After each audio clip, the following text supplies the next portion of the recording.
మరి మనం చదివిన వాక్యము మరి ప్రవక్త దీన్ని ఎత్తుకొని ఆయన మరి ఒక వర్తమానం బోధించాడు. ఆయన ఆ వర్తమానము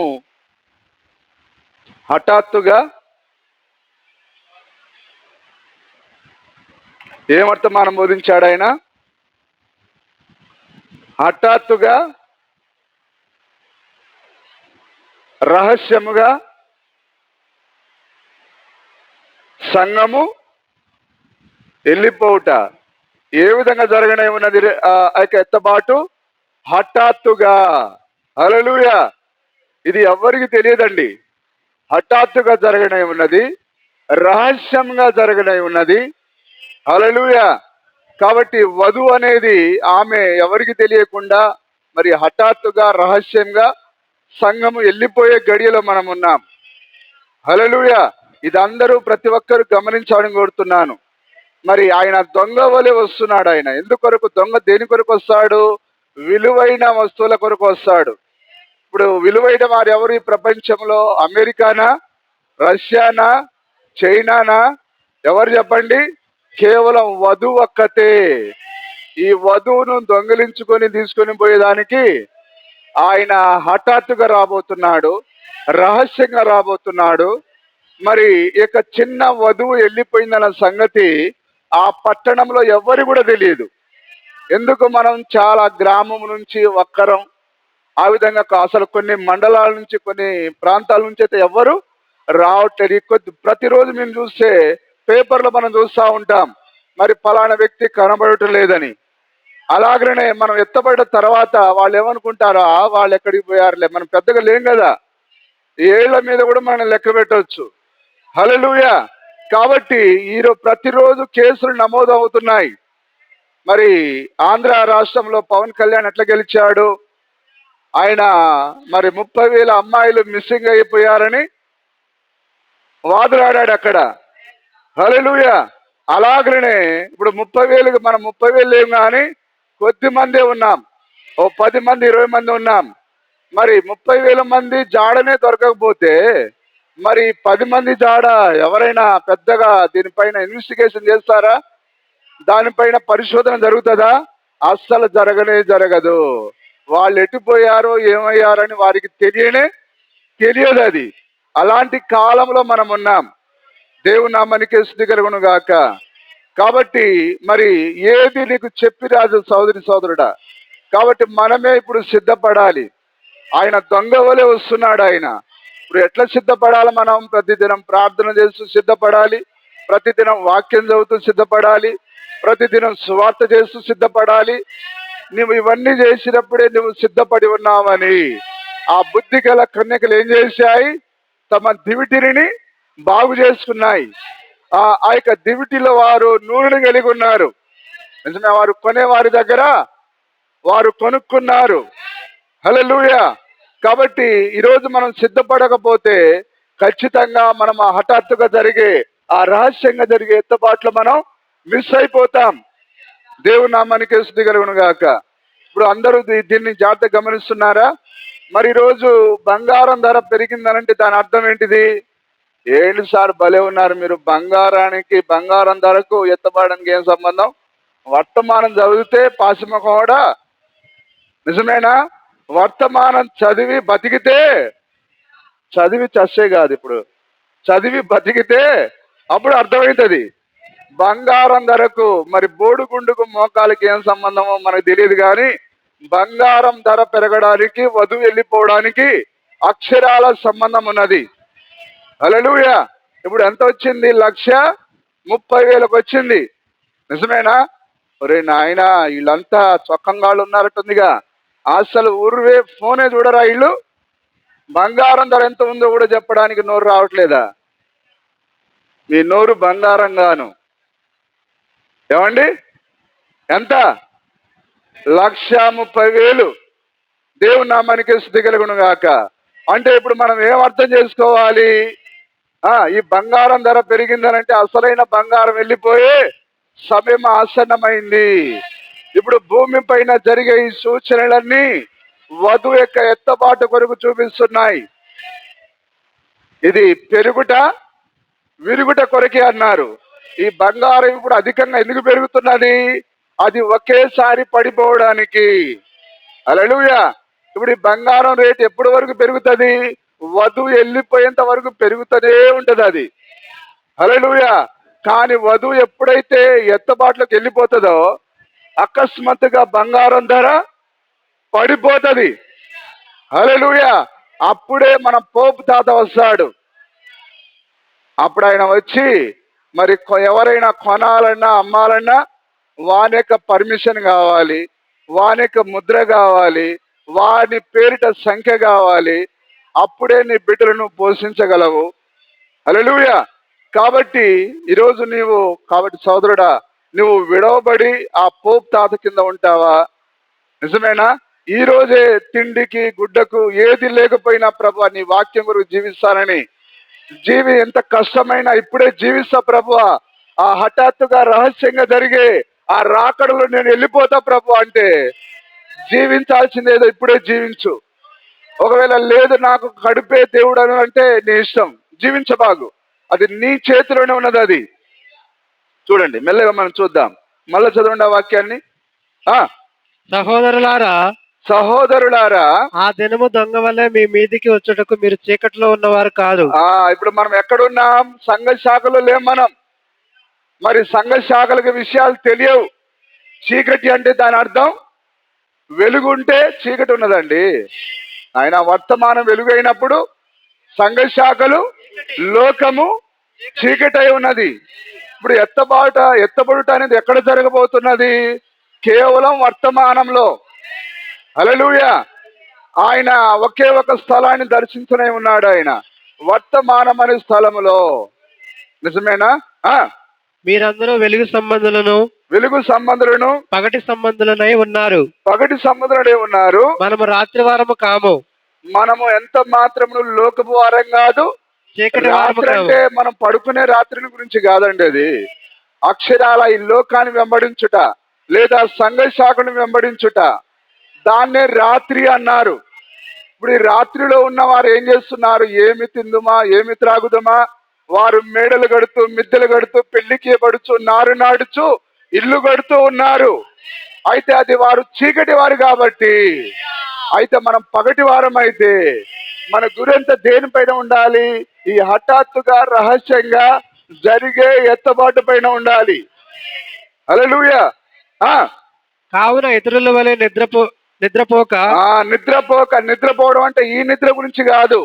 వాళ్ళు ఎక్కడ నిద్రపోతున్నారు? పెద్ద పెద్ద బిల్డింగులు కడుతూ నిద్రపోతున్నారు. వారు నారు నాడుచు నిద్రపోతున్నారు. హల్లెలూయా. ఆదివారం చర్చి ఎగ్గొట్టి నారు నాటడానికి పోతున్నావు అంటే లోకస్తులు ఎట్లా నిద్రపోయారో నీవు కూడా అట్లే నిద్రపోతున్నావు. నిజమేనా? కావున ఇతరుల వలె నిద్రపోక మెలకువగా ఉండి మత్తులము కాక ఉందుము. మత్తులం కాక అప్పుడు మత్తులు ఎట్లయితావు? వాడు డాబా కట్టింది, ఏదేమైనా సరే, ఎన్ని ఆదివారాలు ఎగ్గొట్టినా సరే నేను డాబా కట్టాల్సిందే అంటే నువ్వు ఎవడివి ఇప్పుడు? నువ్వు లోకంతో మత్తుడిగా ఉన్నావు. నిద్రపోవారు రాత్రి వేళ నిద్రపోవుదురు. మత్తుగా ఉండేవారు రాత్రి వేళ మత్తుగా ఉందురు. మనము పగటి వారమై ఉన్నాము గనక. నిజంగా ఏమి అర్థం కావట్లే. ప్రార్థన చేసి చచ్చే కదా. ఏమైనా అర్థమవుతుందా? ఇప్పుడు లోకం అంతటా దేంట్లో నిద్రపోతున్నది? డబ్బులు సంపాదించే దాంట్లో, పెద్ద పెద్ద బిల్డింగులు కట్టే దాంట్లో, వ్యాపారాలు చేసే దాంట్లో. నిజమేనా? ఎక్కడ అందమైన అమ్మాయి దొరుకుతుందని అందమైన అమ్మాయిల కొరకు కొందరు తిరుగుతా ఉన్నారు. హల్లెలూయా. చూడండి, వారు అందులో మత్తులుగా ఉన్నారు. మత్తు అంటే సారాయి గురించి కాదు. ఇది మత్తు అనగా వారు దేవుని మర్చిపోవడమే మత్తు. హల్లెలూయా. ఏంద్ర అట్లా మారిపోయినాం? ఏం మత్తు మందేసింది? ఏం మత్తు మందేశాడు? హల్లెలూయా. నిజమేనా? ఇప్పుడు లోకం యొక్క మత్తు ఏంటిది? డబ్బులు సంపాదించడం, బిల్డింగులు కొనడం, అమ్మడం, ఇదంతా వారి యొక్క మత్తు అయి ఉన్నది. కానీ మన యొక్క మెలకువ ఏంటిది? వధువుగా ఉండేది, వర్తమానం కొరకు ఉండేది. హల్లెలూయా. మనము పగటి వారమై ఉన్నాము గనక. నిజమేనా? మనకు పగులున్నది, మనకు వెలుగున్నది. అదే ఈ గడియ వర్తమానం. పగటి వారమై ఉన్నాము గనక మత్తులమై ఉండక అంటే లోకస్తుల వలె మనం ఉండకూడదు అని అంటున్నాడు ఆయన. ఎందుకంటే దేవుని యొక్క వాక్యం మర్మమై ఉన్నది. ఇప్పుడు ఆయన గురుగులు గోధుమల గురించి మాట్లాడి ఉన్నాడు ఆయన. మరి గురుగులు అంటే నిజంగా గురుగులా? మరి గోధుమలు అంటే నిజంగా గోధుమలా?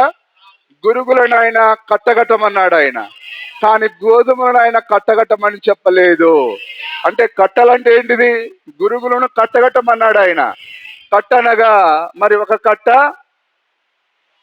క్యాథలిక్ ఇది, మరో కట్ట సిఎస్ఐ ఇది, మరో కట్ట బ్యాప్టిస్ట్ ఇది. ఇప్పుడు అవన్నీ కట్టలు కట్టబడుతున్నాయి. దేని కొరకు గురుగులు కట్టబడుతున్నాయి? కాల్చివేయబడడానికి.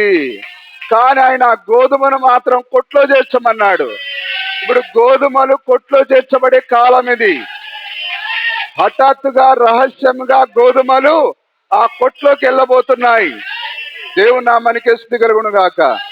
కానీ ఇప్పటికీ చూడండి, ఆ యొక్క డినామినేషన్ యొక్క కళ్ళు ఇంకా తెరవబడలేదు.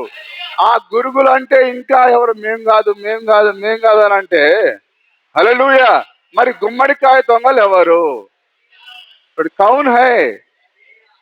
ఎవరు? ఎవరికి వారే మేం కాదు అని అంటే ఎవరు? మరి చోర్ కౌన్ హై? చూడండి. కానీ వాక్య వెలుగులో మనకు దొరికారు దొంగలు. హల్లెలూయా. ఆ పెద్ద దొంగ క్యాథలిక్, రెండో దొంగ CSI, Baptist, Methodist, Baptist, east, అన్ని ఈస్ట్లే. దేవుని నామానికి స్తుతి కలుగును గాక. కాబట్టి ఈరోజు సంఘ శాఖలన్నీ కట్టలు కట్టబడుతున్నాయి. కానీ గోధుమను దేవుడు ఇప్పుడు ఆయన తన మహాకృప చేత ఆయన పరలోకంలో చేర్చనే ఉన్నాడు ఆయన. నిజమేనా? ఇంకింది చదవండి సార్. మనము పగటి వారమై ఉన్నాము గనక మత్తులమై ఉండక విశ్వాస ప్రేమలను కవచము, రక్షణ నిరీక్షను శిరస్త్రాణమును ధరించుకుందాము. ఎందుకనగా మన ప్రభు అయిన యేసుక్రీస్తు ద్వారా రక్షణ పొందుడికే. ప్రభు అయిన యేసుక్రీస్తు ద్వారా. యేసుక్రీస్తు అంటే వాక్యమే. వాక్యం ద్వారా మనం రక్షణ పొందుటకే దేవుడు మనల్ని నియమించను గాని ఉగ్రత పాలగటకు నియమించలేదు. ఉగ్రత పాలవడానికి సౌరుడు నిన్ను పిలవలేదు దేవుడు. కాబట్టి ఒకటి నమ్ము, దేవుడు నన్ను పిలిచాడంటే నేను రక్షణ పొందడానికి, ఉగ్రత పాలవడానికి కాదు. మనము మేలుకొని ఉన్నను నిద్రపోవచ్చున్నను తనతో కూడా జీవించు నిమిత్తము ఆయన మన కొరకు మృతి పొందెను. కాబట్టి మీరిప్పుడు చేయుచున్నట్టుగానే ఒకరికొకడు. దేవుని నామానికి మహిమ కలుగును గాక. అందరూ అర్థం చేసుకుంటున్నారా? ఇప్పుడు మనం ఏ గడియకు వచ్చాము? హఠాత్తుగా రహస్యంగా ఆ మహిమలోనికి వెళ్ళిపోయే సమయానికి మనం వచ్చాం. ఆ సమయం మరెంతో దూరంలో లేదు. అది మన కళ్ళెదుటనే జరగనే ఉన్నది. హల్లెలూయా.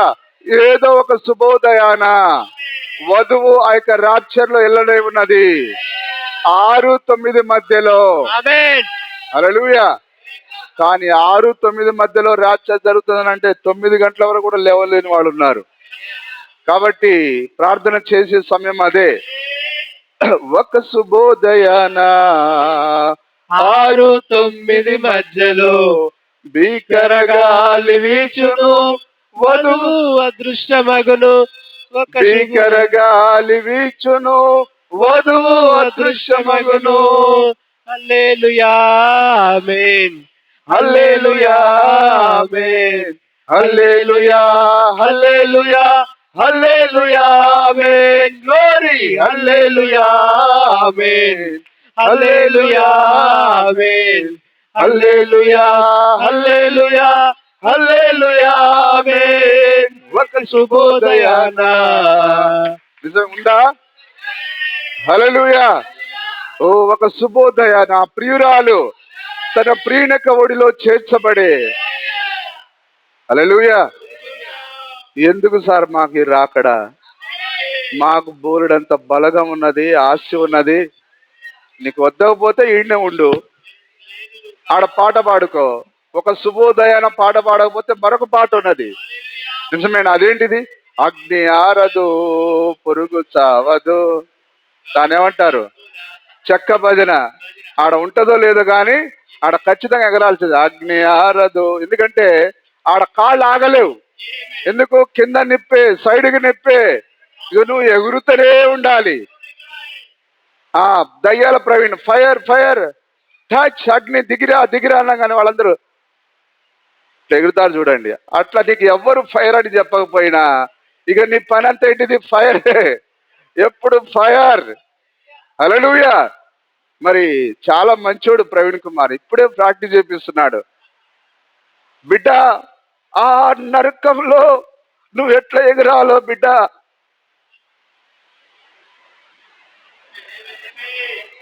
నిజమేనా? అందరూ ఫైర్లే, ఒక్కడు తగ్గేది లేదు. టచ్ ఇట్లా అనగానే ఆ నెత్తి మీద ఉన్న దయ్యం ఆ కాళ్ళలో నుంచి కిందికి వెళ్ళిపోతుంది. బా, ఏం వీరుడురా సార్ మీరు. అంతా శాంద్ర కీర్మియాలు. వాళ్ళలో ఉన్న దయ్యమే పోవట్లేదు, ఇక వాళ్ళ దయ్యాలు ఎలా కొడతారట. Praise the Lord. హల్లెలూయా. దయ్యం అంటే ఏదో కాదు సార్, వాక్యాన్ని నమ్మనీయకుండా చేసేదే అసలైన దయ్యం. దయ్యం పట్టింది అని అంటే ఏంటిది? వాక్యాన్ని మీరడమే దయ్యం పట్టింది. హల్లెలూయా. నీ పొరుగు వారిని ఆశించడం అని ఉన్నదే చూసారా? నీ పొరుగు వారిని నువ్వు ఆశిస్తున్నావంటే నీకు దయ్యం పట్టింది. నీ భర్త ఉండగా మరొక పురుషుని ఆశిస్తున్నావా? అదే నీకు దయ్యం పట్టింది. హల్లెలూయా. దేవుని నామానికి మహిమ కలుగును గాక. దయ్యము చక్కగా చీర కట్టుకుంటది, చక్కగా పౌడర్ వేసుకుంటది. ఇవన్నీ దయ్యాలే. దయ్యాలంటే ఏదో సపరేట్గా ఉండవండి. దయ్యం ఏం చేస్తుంది? చక్కగా సోఫాలో కూర్చొని ఈరోజు పూతరేకులు, దాని ఏమంటారు, ఇంకేదో దీపం, చిన్నారి పెళ్లి కూతురు, ఇవన్నీ చక్కగా దయ్యం ఏం చేస్తుంది? సోఫాలో కూర్చొని చూస్తూ ఉంటది. పూతరేకులు అక్కడ తినిపిస్తాడు దేవుడు. పూతరేకులు ఎక్కడ? పాతాళంలో. దేవుని నామానికి మహిమ కలుగును గాక. సరే చూడండి. కానీ ప్రియమైన సోదరి సోదరులారా, మనము భయభక్తులతో ఆ యొక్క మంచి శుభోదయం కొరకు, ఆ యొక్క చికాగో బాలుడు, ఆ యొక్క చికాగో చిన్నది కొరకు ఏ విధంగా అయితే ఆయన మాటిచ్చి ఒక సమయాన వచ్చి ఆయన తన యొక్క ప్రియురాలిని ఎత్తుకొని పోయాడో, ఆ విధంగా తన ప్రియురాలి కొరకు రానే ఉన్నాడు ఆయన. హల్లెలూయా. ఈరోజు సంఘ శాఖలు ఎగతాళి చేస్తున్నాయి. నువ్వు ఒక్కదానివేనా ఆ యొక్క ఆ పెళ్లి కుమారుని పెళ్లి చేసుకునేది? మేము కూడా ఉన్నామని అవి కూడా రంగులు వేసుకొని, ఆ బ్యూటీ పార్లర్ పోయి నొసలన్నీ కట్ చేసుకొని, లిప్స్టిక్లు పెట్టుకొని, మా అందం ఎంత బాగుందో చూసారా? ఇద్దరు దేకో ఉదర్ దేకో, పీచే దేకో ఆగే దేకో, క్యా హై పీచే క్యా హై. నిజమేనా? కానీ ఏమీ లేదు. కానీ ఆయన పీచే ఆగే దేకేవాడు కాదు. ఆయన హృదయాన్ని చూసేవాడు ఆయన. దేవుని నామానికి మహిమ కలుగును గాక. ఈమెకు అందము లేకపోయినా ఆమెకు దీనత్వం ఆ యొక్క ప్రియునికి నచ్చింది. ఆమెకు ఆయన ఉంగరాన్ని పెట్టాడు ఆయన. హల్లెలూయా. ఒకరోజు మాట ఇచ్చిన ప్రకారంగా ఎక్కడో సౌండ్ వస్తూ ఉన్నది. ఆ ఇసుక నలుగుతూ ఉన్నది. ఆ టొక్కుగానే ఆ గుర్రం వస్తా ఉంటే ఆమె పాత్రలు రుద్దేది ఆపేసి తన పెళ్లి వస్త్రాన్ని ధరించుకొని ఆ ప్రియునితో వెళ్ళిపోయింది ఆమె. హల్లెలూయా. అదే సమయంలో మనం ఉన్నాం. ఎత్తబడే సమయం ఆసన్నమైంది.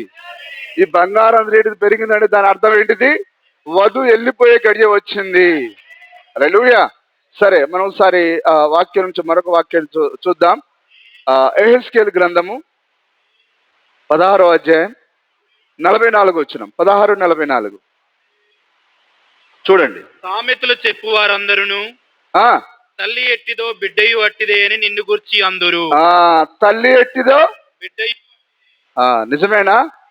మరి తల్లి చేనులో మేసే దూడ గట్టున మేస్తుందా అని అంటారు ఆ లోకంలో నానుడు. అది నిజమేనా? ఇక్కడ కూడా ఏం చెప్పబడుతున్నది? తల్లి ఎట్టిదో బిడ్డయును అట్టిదే. హల్లెలూయా. మనం బైబిల్లో చూస్తే ఆ యొక్క హెరోదియా ఉందా?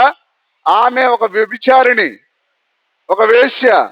నిజమేనా? భర్త ఉండగానే తన యొక్క మరిదిని ఎవరినో పెళ్లి చేసుకున్నది. అలాగనే ఆమె ఎలాంటిదో ఆ యొక్క కుమార్తెని కూడా అదే విధంగా మార్చింది, నాట్యగత్తెగా మార్చింది. హల్లెలూయా. నిజమేనా? ఆమె నాట్యం చేయడం ద్వారా ఆ యొక్క హేరోదు మరి అతడు సంతోషపడి ఆ డాన్స్ కి ఆయన మెస్మరైజ్ అయ్యి నీకేం కావాలో కోరుకో బాలిక అని అన్నాడు. పోయి ఆమె తల్లి యొక్క చెవులు అడిగింది. రాజుగారు ఏది కావాలంటే అది అడగమంటున్నాడు. ఏం అడగాలంటే యోహాన్ యొక్క తల అడుగు, ఎందుకంటే ఆమె యొక్క పాపాన్ని ఖండించింది యోహాన్ అయి ఉన్నాడు. హల్లెలూయా. చూడండి, ఈ రోజు కూడా తల్లి ఎట్టిదో బిడ్డయును అట్టిదే. హల్లెలూయా. ఇప్పుడు మనం ఏ తల్లిని గురించి మాట్లాడబోతున్నాం? క్యాథలిక్ అనే తల్లి. హల్లెలూయా. చూడండి, తల్లి అంటే తల్లి సంఘము అక్షరాల ఆర్ష్యమై ఉన్నది. చూడండి, తల్లి ఎట్టిదో బిడ్డయు అట్టిదే. హల్లెలూయా. మరి తల్లి ఎట్టిది, తల్లి ఎట్టిది? చూడండి, బిడ్డ పోలిక నీకు తెలియాలంటే తల్లి ఎలాంటిదో నీకు తెలియాలి. ఇప్పుడు తల్లి ఎట్లా బాప్తిసమిస్తుంది? తండ్రి యొక్కయు కుమారుని యొక్కయు పరిశుద్ధాత్మ యొక్కయు నామములోనికి బాప్తిసమిస్తుంది. పితా పుత్ర పవిత్రాత్మ నామంలోని బాప్తిసమిస్తుంది. హల్లెలూయా. ఇప్పుడు ఈ బిడ్డలు మనం చూద్దాం. ఇప్పుడు ఈ బిడ్డలు కూడా ఎట్లా చేస్తున్నాయి? వారు కూడా అదే చేస్తున్నారు. అర్థమవుతుందా? దేవుని నామానికి మహిమ కలుగును గాక. తల్లి ఎట్టిదో బిడ్డయు అట్టిదే. అచ్చం ఆ యొక్క తల్లి యొక్క గుణ లక్షణాలను పుణికిపుచ్చుకున్నది ఈ కుమార్తెలు. అందుకొరకు మీరు ఈరోజు ఏ సంఘానైనా చూడండి, ఈ తల్లి సంఘంలో ఉండే ఆచారాలు పద్ధతులే ఈ సంఘాలలో ఉంటాయి. ఈ తల్లి తన యొక్క బోర్డు పైన ఏం రాస్తుంది? పరిశుద్ధ మరియ దేవాలయం, పరిశుద్ధ పేతురు దేవాలయం, పరిశుద్ధ పౌలు దేవాలయం. ఈ పిల్లకాయలు కూడా ఇప్పుడు ఏం రాసి ఈ పిల్లలు కూడా ఏం రాస్తున్నారు ఇప్పుడు? Pentecost, India Pentecost, Baptist, Presbyterian. Hallelujah. కానీ దేవుని పేరు అది కానే కాదు. భార్య ఎవరి పేరుతో పిలువబడాలి? భర్త పేరుతో పిలువబడాలి. కాబట్టి భర్త పేరు ప్రభువైన యేసుక్రీస్తు అయితే ఇప్పుడు ఆమె ఎవరి భార్యను పిలువబడాలి? శ్రీమతి ప్రభు అయిన యేసుక్రీస్తు. అందుకొరకే మనం ఏ నామంలో పిలువబడుతున్నాం? ప్రభు అయిన యేసుక్రీస్తు నామంలో. అందుకొరకే దాని యొక్క నొసట దాని పేరు ఇలాగు రాయబడి ఉండేను, మర్మము వేశ్యలకు తల్లి. హల్లెలూయా. ఈ వేశ్య ఏమని పేరు రాసుకున్నదో దీని యొక్క బిడ్డలు కూడా అదే పేర్లు రాసుకున్నాయి. కానీ మన నుదుడి పైన ఏ పేరున్నది? ప్రభు అయిన యేసుక్రీస్తు. హల్లెలూయా. కానీ ఇప్పటికీ వాళ్ళు పేర్లు పేర్లు ఏముంది లేదు సార్ అనుకోబాకు. హల్లెలూయా. దాని నొసట దాని పేరు ఇలాగు రాయబడి ఉండేను. అప్పుడు నువ్వు ఆ సంఘం పేరు చూసినప్పుడు ఓహో ఇది అచ్చం దాని తల్లిలాగానే పేరు రాసుకున్నదే అని నువ్వు అక్కడ గ్రహించాలి.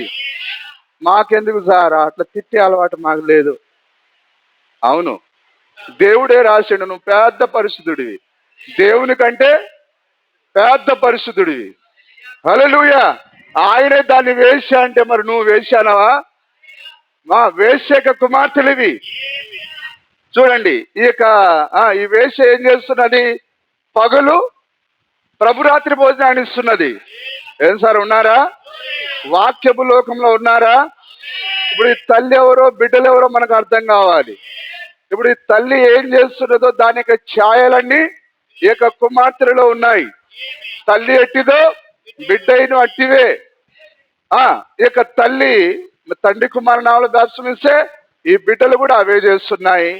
ఈ తల్లి గనుక పగులు ప్రభురాత్రి భోజనం ఆచరిస్తే బిడ్డలు కూడా అదే పగులే ఆచరిస్తున్నాయి.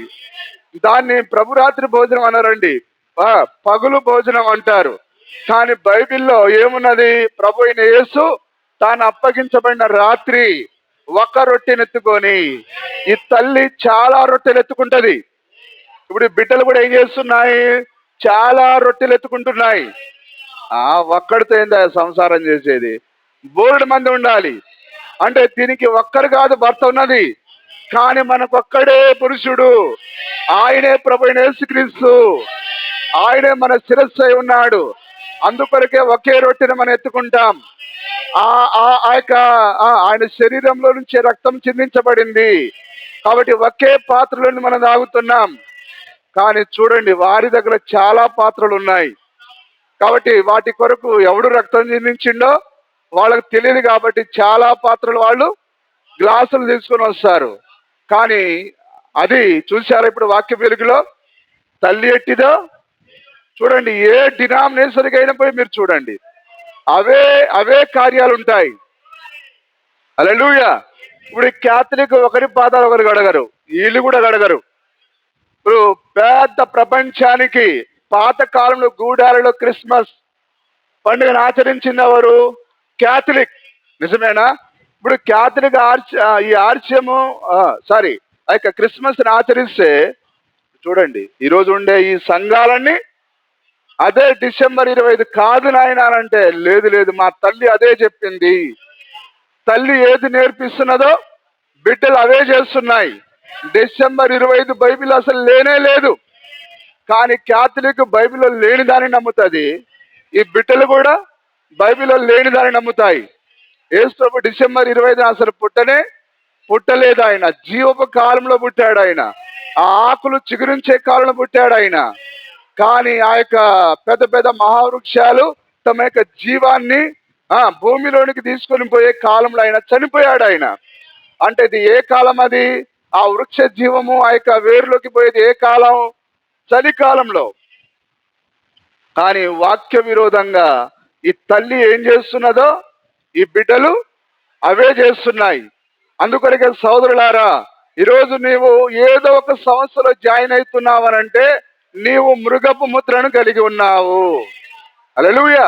వీళ్ళు ఏమనుకుంటున్నారంటే మృగపు ముద్ర వస్తుంది, వాళ్ళు తీసుకొచ్చి పెద్ద స్టాంపు లాగా ఒక్కటి గుద్దుతారేమనుకుంటున్నారు. ఆల్రెడీ సాతానుడు గుద్దేశాడు.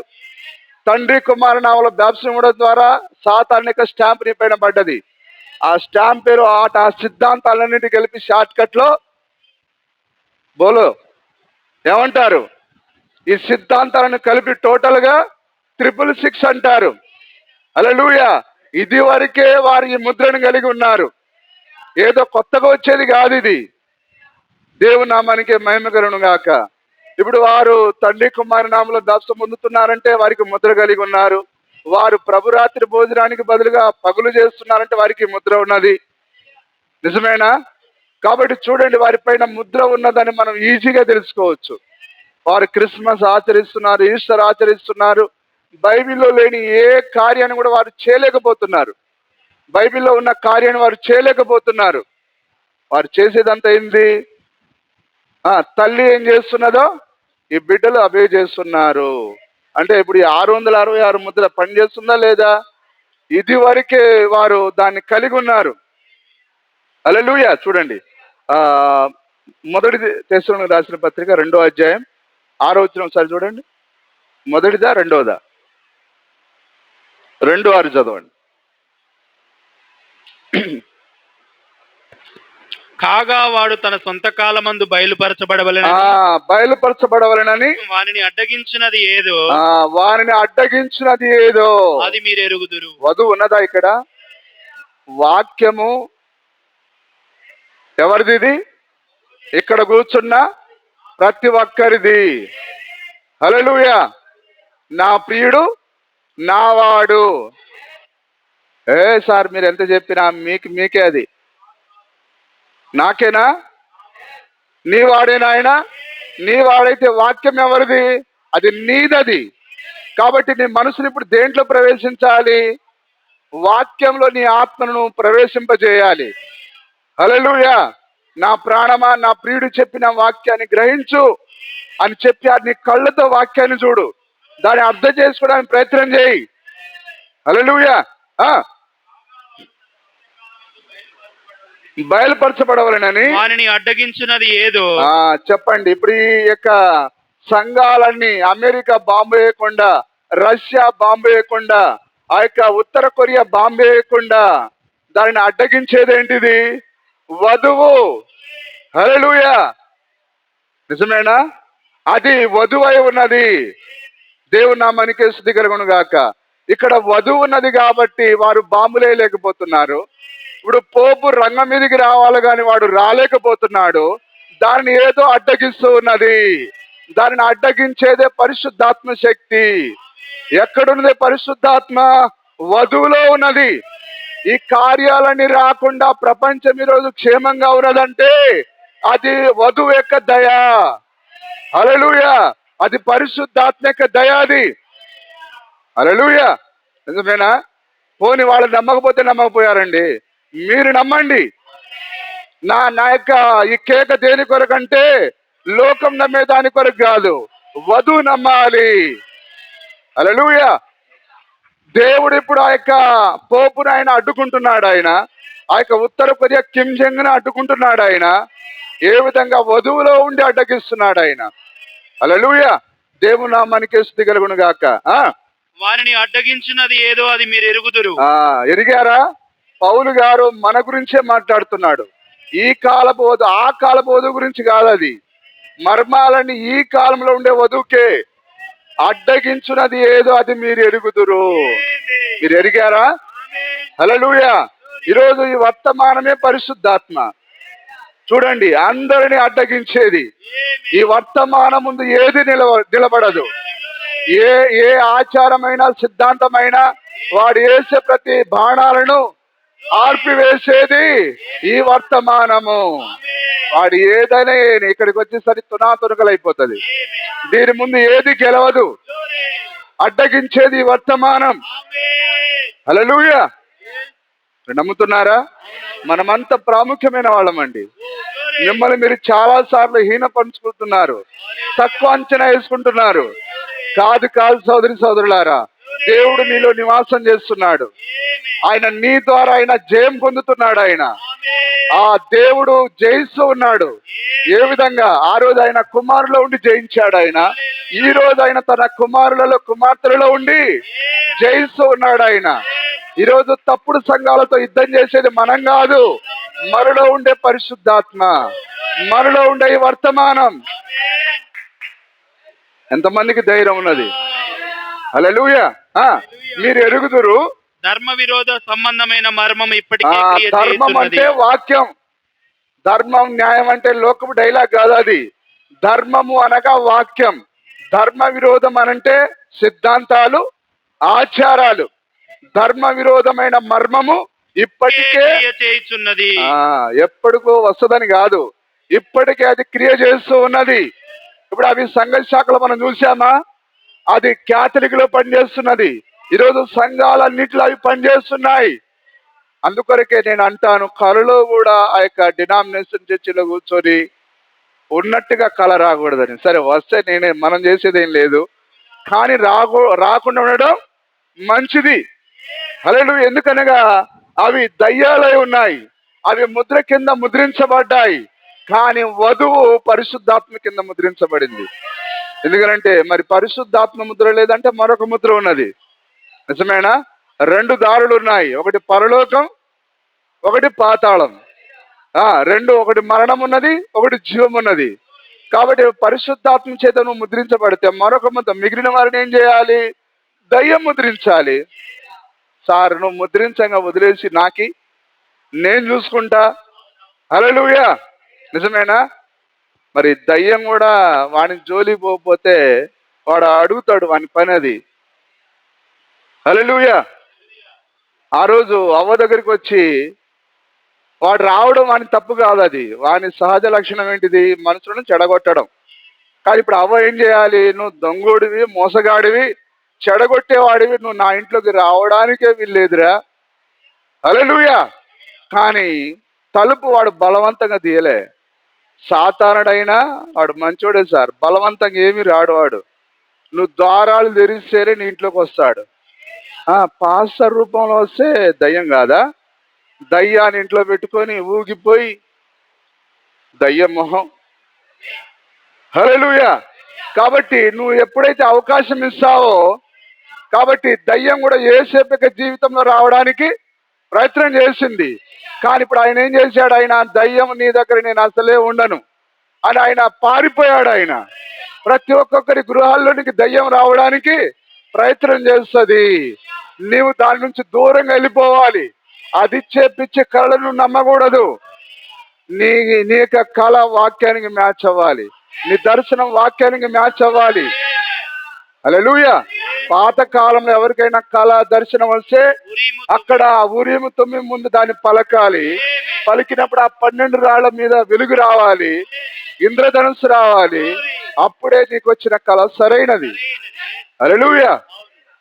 అందరూ ప్రార్థన చేస్తా ఉంటే అమ్మా అయ్యా లేవలేకుండా అట్లే కూర్చోవడం దయ్యం కాదు, అది అక్షరాల దయ్యం అది. హల్లెలూయా. దాని కనుగొనలేదు. నీకు వర్తమానం ఉండి ఏం ప్రయోజనం? పెద్ద శని అది.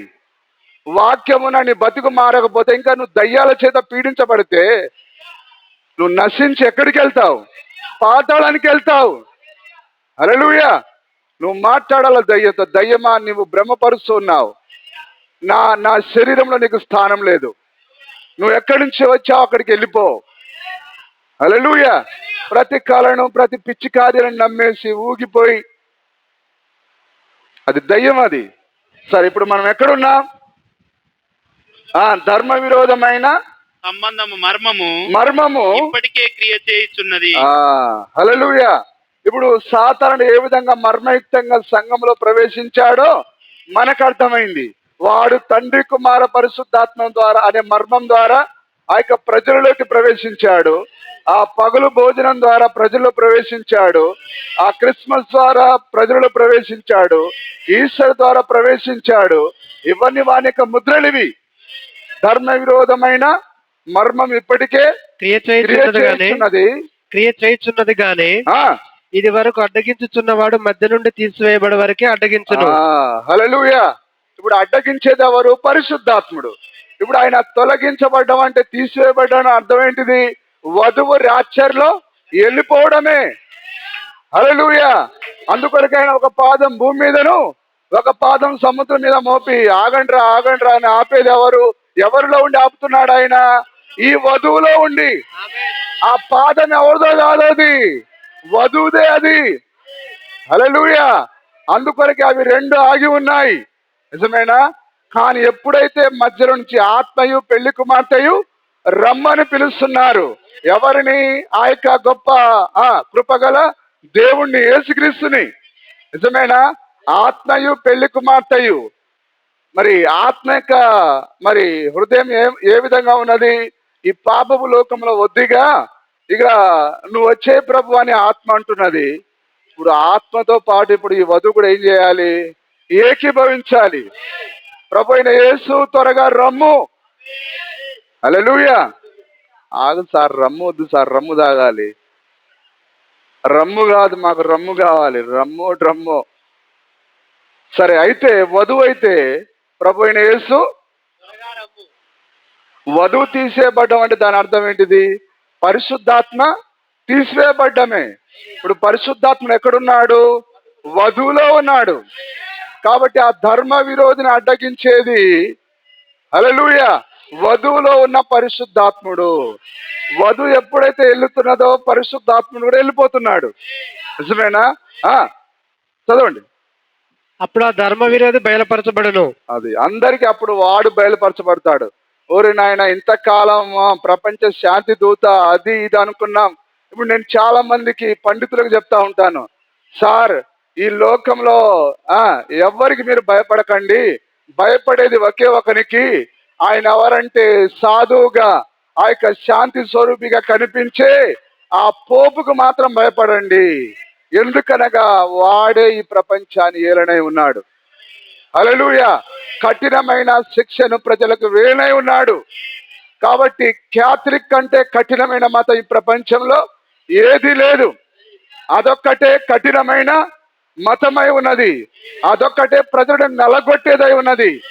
దానికి ఇనుప హస్తాలు ఎందరినో బలి చేసింది.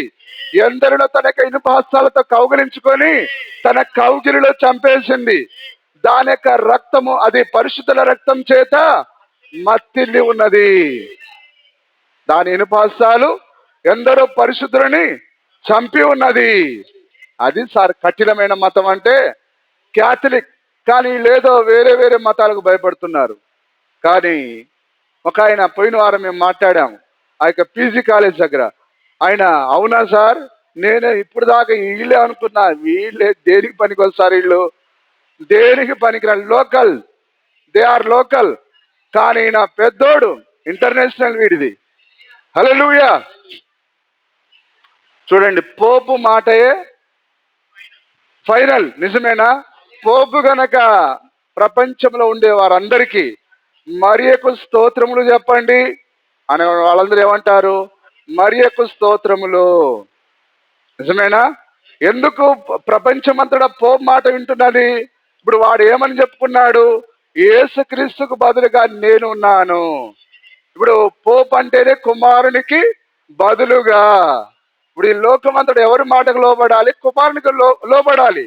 కానీ ఇప్పుడు వాడు కుమారుని తొలగించి కుమారుని స్థానంలో వాడు తన్ను తాను నియమించుకున్నాడు. హల్లెలూయా. ఇప్పుడు కుమారుడికి ఎంత అధికారం ఉన్నదో నాకు కూడా అంతే అధికారం ఉన్నది. కాబట్టి కుమారుని స్థానంలో నేను ఉన్నాను. కాబట్టి మరియకు స్తోత్రములు చెప్పండి. కాబట్టి ఇప్పుడు వీళ్ళందరూ ఏం చేయాలి? ఇప్పుడు అట్లా ట్రంప్ గనక మరియకు స్తోత్రం చెప్పమంటే ఎవరైనా చెప్తారా? కానీ ఆ యొక్క పోపు ఒక పిలుపునిచ్చాడు అనుకోండి, ఇప్పుడు వాని యొక్క సైనికులు ఎక్కడెక్కడ ఉన్నారు? పేతురు గారు, పోపు గారి సైనికులు ఎక్కడెక్కడ ఉన్నారు? ప్రతి క్యాథలిక్ చర్చిలో, ప్రతి దేశంలో, ప్రతి గూడాలలో వాళ్ళే ఉన్నారు. ఎందుకు వీళ్ళు మరియ మాతకు స్తోత్రం అని చెప్తున్నారు? వారి పోపు, వారి యొక్క కుమారుడు ఆజ్ఞాపించాడు కాబట్టి. హల్లెలూయా. అర్థమవుతుంది అందరికీ? సరే, ఇంకొద్దిగా మనం ముందుకెళ్ళి చూద్దాం. చదవండి. అప్పుడు ఆ ధర్మ విరోధి బయలుపరచబడును.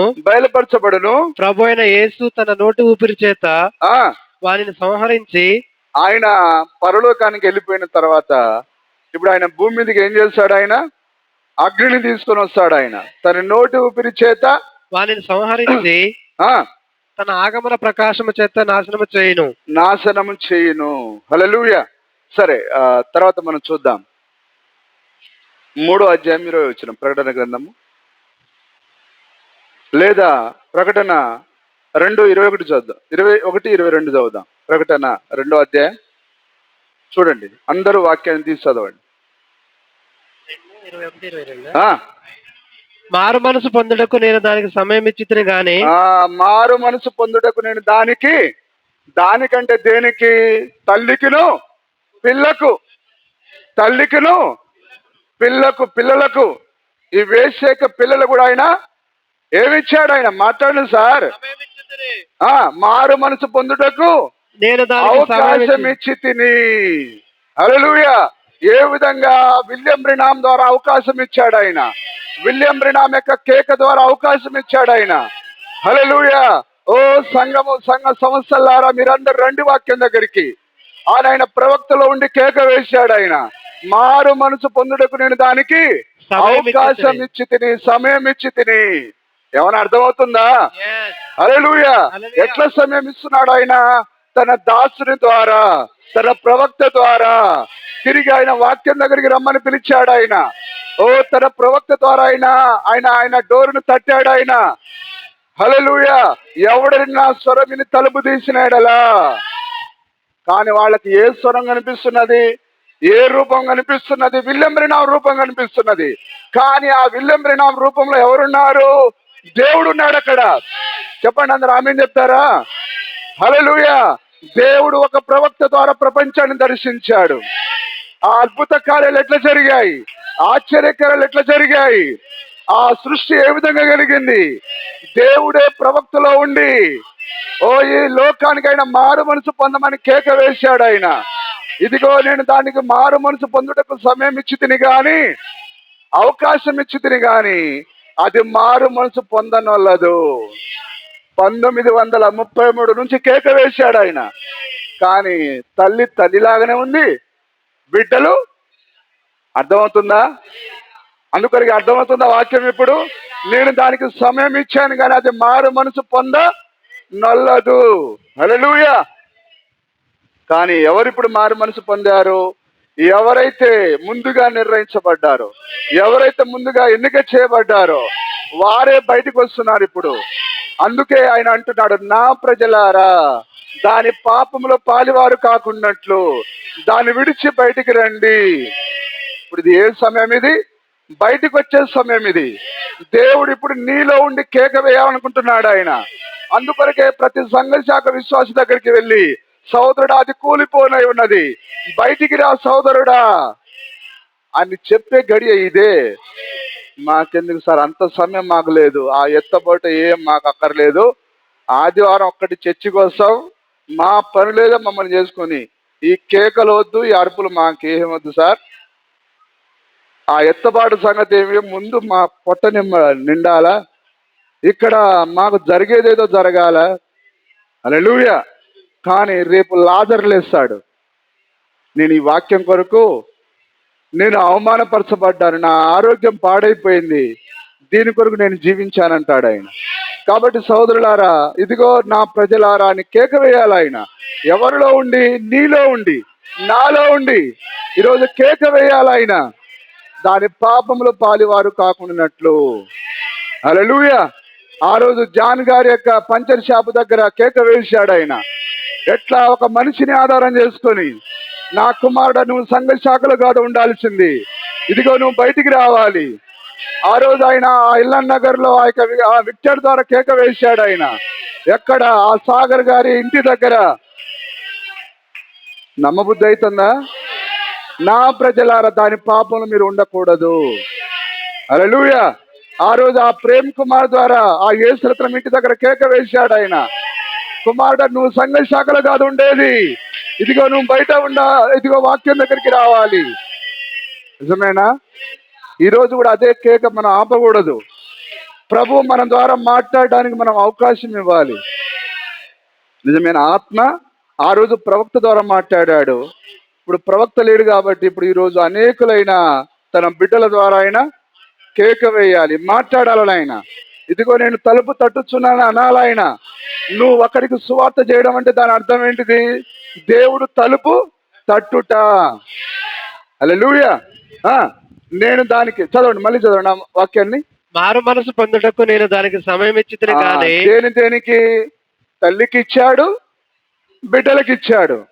తల్లి అంటే క్యాథలిక్, బిడ్డలంటే ఇప్పుడు ఉండే మిగతా సంఘాలన్నీ. హల్లెలూయా. అది తన జారత్వం విడిచిపెట్టి మారు మనసు పొందనలదు. జారత్వం. నిజమేనా? జారత్వం అంటే వ్యభిచారం. దీని జారత్వం ఏంటిది? ఆచారాలు, సిద్ధాంతాలు. నిజమేనా? ఇప్పుడు ఈమె పెళ్లి చేసుకున్నదేమో యేసుక్రీస్తుని, కానీ వేరే పురుషులతో ఇది జారత్వం చేస్తున్నది, వ్యభిచారం చేస్తున్నది. తండ్రి కుమార పరిశుద్ధాత్మ నామములో బాప్తిసం పొందడం అంటే అర్థం ఏంటిది? జారత్వం. అది మనం చెప్పట్లేం, ఏదో తిండి మనం అరవట్లేం. దేవుని వాక్యం అలాగే చెప్పింది. హల్లెలూయా. నిజమేనా? నీవు క్రిస్మస్ చేస్తున్నావు అంటే జారత్వం చేస్తున్నావు, నువ్వు పగులు భోజనం చేస్తున్నావు అంటే జారత్వం చేస్తున్నావు. నిజమేనా? కానీ నువ్వు ఒక్క పురుషునికి నమ్మకంగా ఉండాలంటే ఆయన ఏం చెప్పాడో దానికి నువ్వు లోబడాలి. ఓ మరియ మాత, మా కొరకు వేడుకొనుడు. మరియ ఎవరండి? నీలాగా నాలాగా ఆమె పాపములో పుట్టినది. ఆమె కూడా పరిశుద్ధాత్మ కొరకు ప్రార్థన చేసి ఉన్నది. ఆమె యేసుక్రీస్తు యొక్క రక్తం చేత కడగబడి ఉన్నది. హల్లెలూయా. ఆమె పుట్టింది పాపంలో, కానీ యేసుక్రీస్తు యొక్క రక్తం ఆమెను పరిశుద్ధురాలుగా మార్చి ఉన్నది. హల్లెలూయా. జారత్వమును, అది తన జారత్వమును విడిచిపెట్టి మారు మనసు పొందనలదు. ఇప్పుడు జారత్వం అంటే అర్థమవుతుందా? ఈరోజు ప్రపంచవ్యాప్తంగా ఆచరించబడే సిద్ధాంతాలు, ఆచారాలు. హల్లెలూయా. దేవుడు అందుకొరకే ప్రవక్తను ఎందుకు ఆయన, నేను ఏ వ్యక్తికి వ్యతిరేకిని కాను, కానీ నేను ఎవరికి వ్యతిరేకిని? మీ యొక్క సిద్ధాంతాలకు, మీ కట్టుబాట్ల పైన నేను అరుస్తున్నాను అని ప్రవక్త అన్నాడా? హల్లెలూయా. కాబట్టి అది తన సిద్ధాంతాలను, జారత్వాన్ని విడిచి మారు మనసు పొందనొల్లదు. ఇదిగో నేను దానిని మంచము పట్టించి. మంచం అంటే ఏంటిది? మరణం. నిజమేనా సార్? మంచం అంటే ఏంటిది? మరణము. మరణం అంటే దేవుని నుంచి ఎడబాటు. మరణం అనగా ఏదో కాదు, దేవుని నుంచి దూరంగా వెళ్ళిపోయి పాతాళంలో పడడమే. మంచం పట్టించి దానితో కూడా విభజించే వారు దాని క్రియల విషయమై దానితో కూడా వ్యభిచరించేది ఎవరు? ఇప్పుడు బిడ్డలు. నిజమేనా? దానితో చదవండి. దానితో కూడా వ్యభిచరించువారు దాని క్రియల విషయమై మారు మనసు పొందితేనే గాని. ఓరే నాయన, ఇదంతా దాని యొక్క జారత్వం ఇది అని ఇప్పటికైనా వాళ్ళు ఆ నుంచి బయటికి రావాలి. నిజమేనా? మారు మనసు పొందితేనే గాని వారిని బహుశ్రమల పాలు చేతును. మారు మనసు పొందితే సరి, లేకపోతే వాళ్ళు మరణంలో పాలు పొందాల్సిందే, అగ్నిగుండంలో వారు అరవాల్సిందే. హల్లెలూయా. చూడండి ఎంత అద్భుతకరంగా ఉంది వాక్యం. సరే, ఇంకొక మాట మనం చూస్తాం. 3వ అధ్యాయం 20 వచనం, ప్రకటన గ్రంథం 3:20. ఇదిగో నేను తలుపు యొద్ద నుండి తట్టుచున్నాను. తలుపు యొద్ద నుండి తట్టుచున్నాను. ఎవడైనా నా స్వరం విని తలుపు తీసిన ఎడల. ఇప్పుడు ఆయన స్వరం ఎక్కడ పెట్టాడు? ఆయన ప్రవక్తలో పెట్టాడు.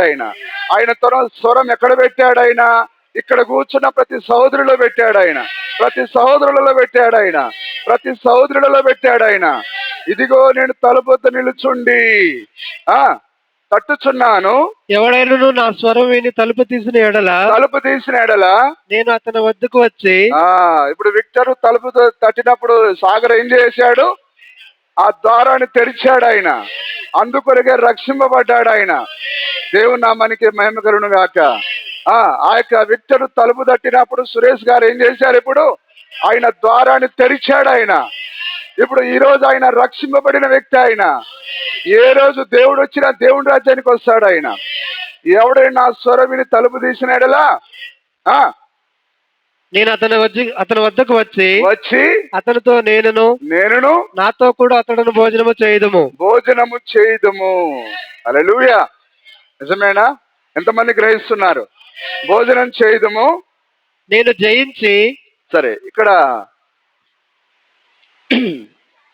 Behold, I stand at the door and knock.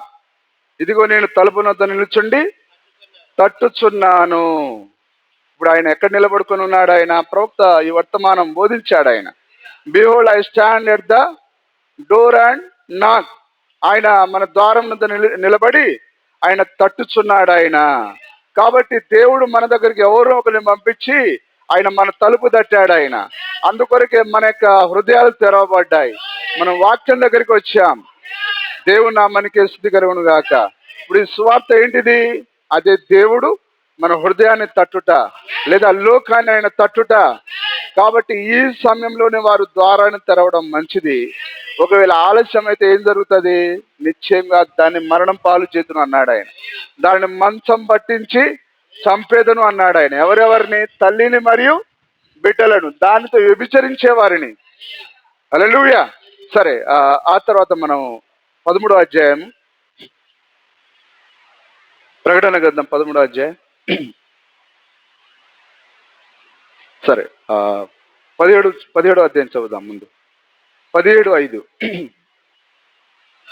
దాని నొసట దాని పేరు ఇలాగ రాయబడి ఉండెను. దాని నొసట దాని పేరు ఇలాగ రాయబడి ఉండెను. హల్లెలూయా. దాని నొసట ఏం రాయబడి ఉన్నది? పరిశుద్ధ. దాని నొసట అంటే ఏంటి సార్? ముందు భాగం. ఇప్పుడు డిజైన్ గా దేన్ని చేసేది? నిజమేనా? నుదుట. అందుకొరకే ఈరోజు క్యాథలిక్ ఎట్లన్నా ఈరోజు స్త్రీలు కూడా అంతే. పురుషుడు చూడంగానే ఆమె కళ్ళలో కళ్ళు పెట్టి చూడాలి. చూడు బాలిక, నా కళ్ళలోకే చూడు అన్నట్టుగా. ఎందుకు ఇది? ఈ గబ్బుది ఎందుకు ఐబ్రోస్ చేసుకుంటున్నది? పురుషులు దాని కళ్ళలో చూడాలి, దానితో వ్యభిచారం చేయాలి. హల్లెలూయా. నేను అంటాను, నువ్వు ఎవరైనా కావచ్చు, నీవు ఐబ్రోస్ చేసుకుంటావంటే ఒక వేశ్యవి. హల్లెలూయా. నువ్వు ఒక బజారు మనిషివి, ఒక జారత్వం గల స్త్రీవి. అవి గొరిగించుకోవడానికి కాదు అవి. నిజమేనా? చూడండి, దాని యొక్క ఆకర్షణగా మారుస్తూ ఉన్నారు. ఈరోజు కూడా అంతేనా? దాన్ని ఏమంటారు? ఏవో ముక్కు తీగల్లాగా దాన్ని కుట్టించుకుంటున్నారు. ఒకప్పుడు స్త్రీలు ఎంత అందంగా ఉండేవారా? పాతకాలంలో లేదు. కానీ ఇప్పుడు ఎటు చూసినా ఈ పురుషులను ఆకర్షించే కార్యక్రమాలే.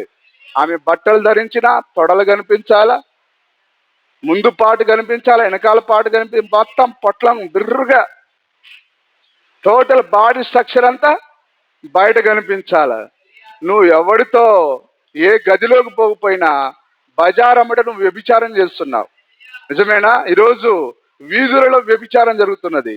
ఏ విధంగా ఒక స్త్రీని మోపు చూపుతో చూచువాడు అప్పుడే ఆమెతో వ్యభిచరించిన వాడగును. హల్లెలూయా. చూడండి, ఆ స్థనాలను వాళ్ళు ఏం చేస్తున్నారు, దానికి ఏవేవో డిజైన్లు వేసి పురుషులకు కనిపించే విధంగా. ఇవన్నీ తెలిసిందే, సత్యం ఇది. కానీ దేవుడు వాటిని ఎందుకు నిర్మించాడు? బిడ్డలు పుడితే పాలివ్వడానికి, కానీ పురుషులకు చూపించడానికి కాదు అవి. కానీ దానిని కప్పుకోకుండా ఒకరోజు అది కేవలం పురుగు వంటిది. పురుగులు తినేస్తాయి, మట్టి పాలవుతుంది అది. హల్లెలూయా. ఎంతకాలం మురుస్తారు దాన్ని చూసి. నిజమేనా? మురవ కోడి పిల్ల ఎన్నాళ్ళైనా బిస్మిల్లా అన్నట్టుగా ఎందరో అందగత్తెలు వచ్చి బిస్మిల్లాలు అయిపోయారు దయ్యం చేతిలో. పాతాళానికి వెళ్ళారు వాళ్ళు. కాబట్టి నా కళ్ళు నా ఇష్టం, నా పెదవుడు నా ఇష్టం, మేకప్ కొట్టుకుంటా లేకపోతే లిప్స్టిక్ రాసుకుంటారంటే నువ్వు దయ్యానివి. హల్లెలూయా. కాబట్టి ఇప్పుడు ఇది కూడా ఏం చేస్తున్నది, ప్రజలను విటులను ఆకర్షించేదానికి దానికి ముందు భాగాన్ని చక్కగా దాని నొసట దాని పేరు ఇలాగు రాయబడి ఉండేను. హల్లెలూయా. నిజమే కదా సార్? ఇప్పుడు పెళ్లి చూపులకు పోయేవాడు అమ్మాయి ముఖం చూస్తాడా లేకపోతే అమ్మాయి ఈపు చూస్తాడా?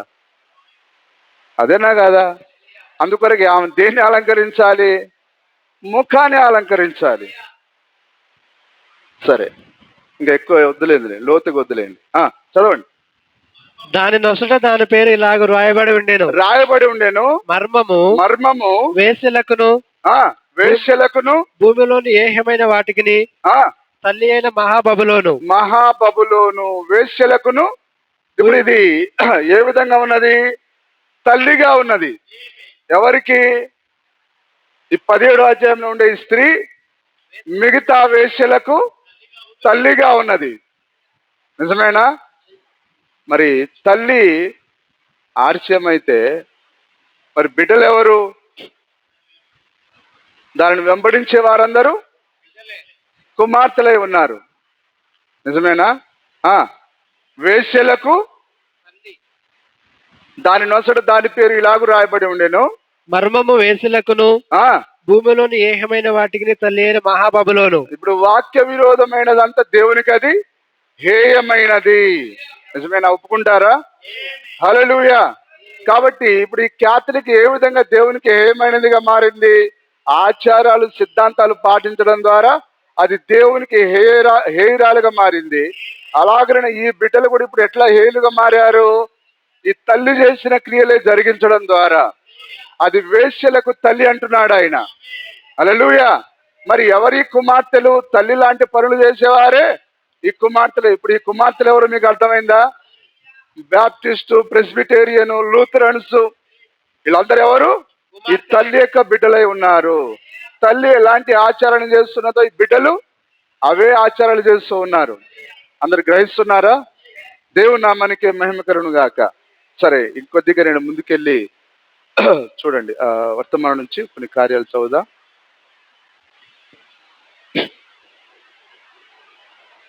లేదా మరి ప్రకటన గ్రంథము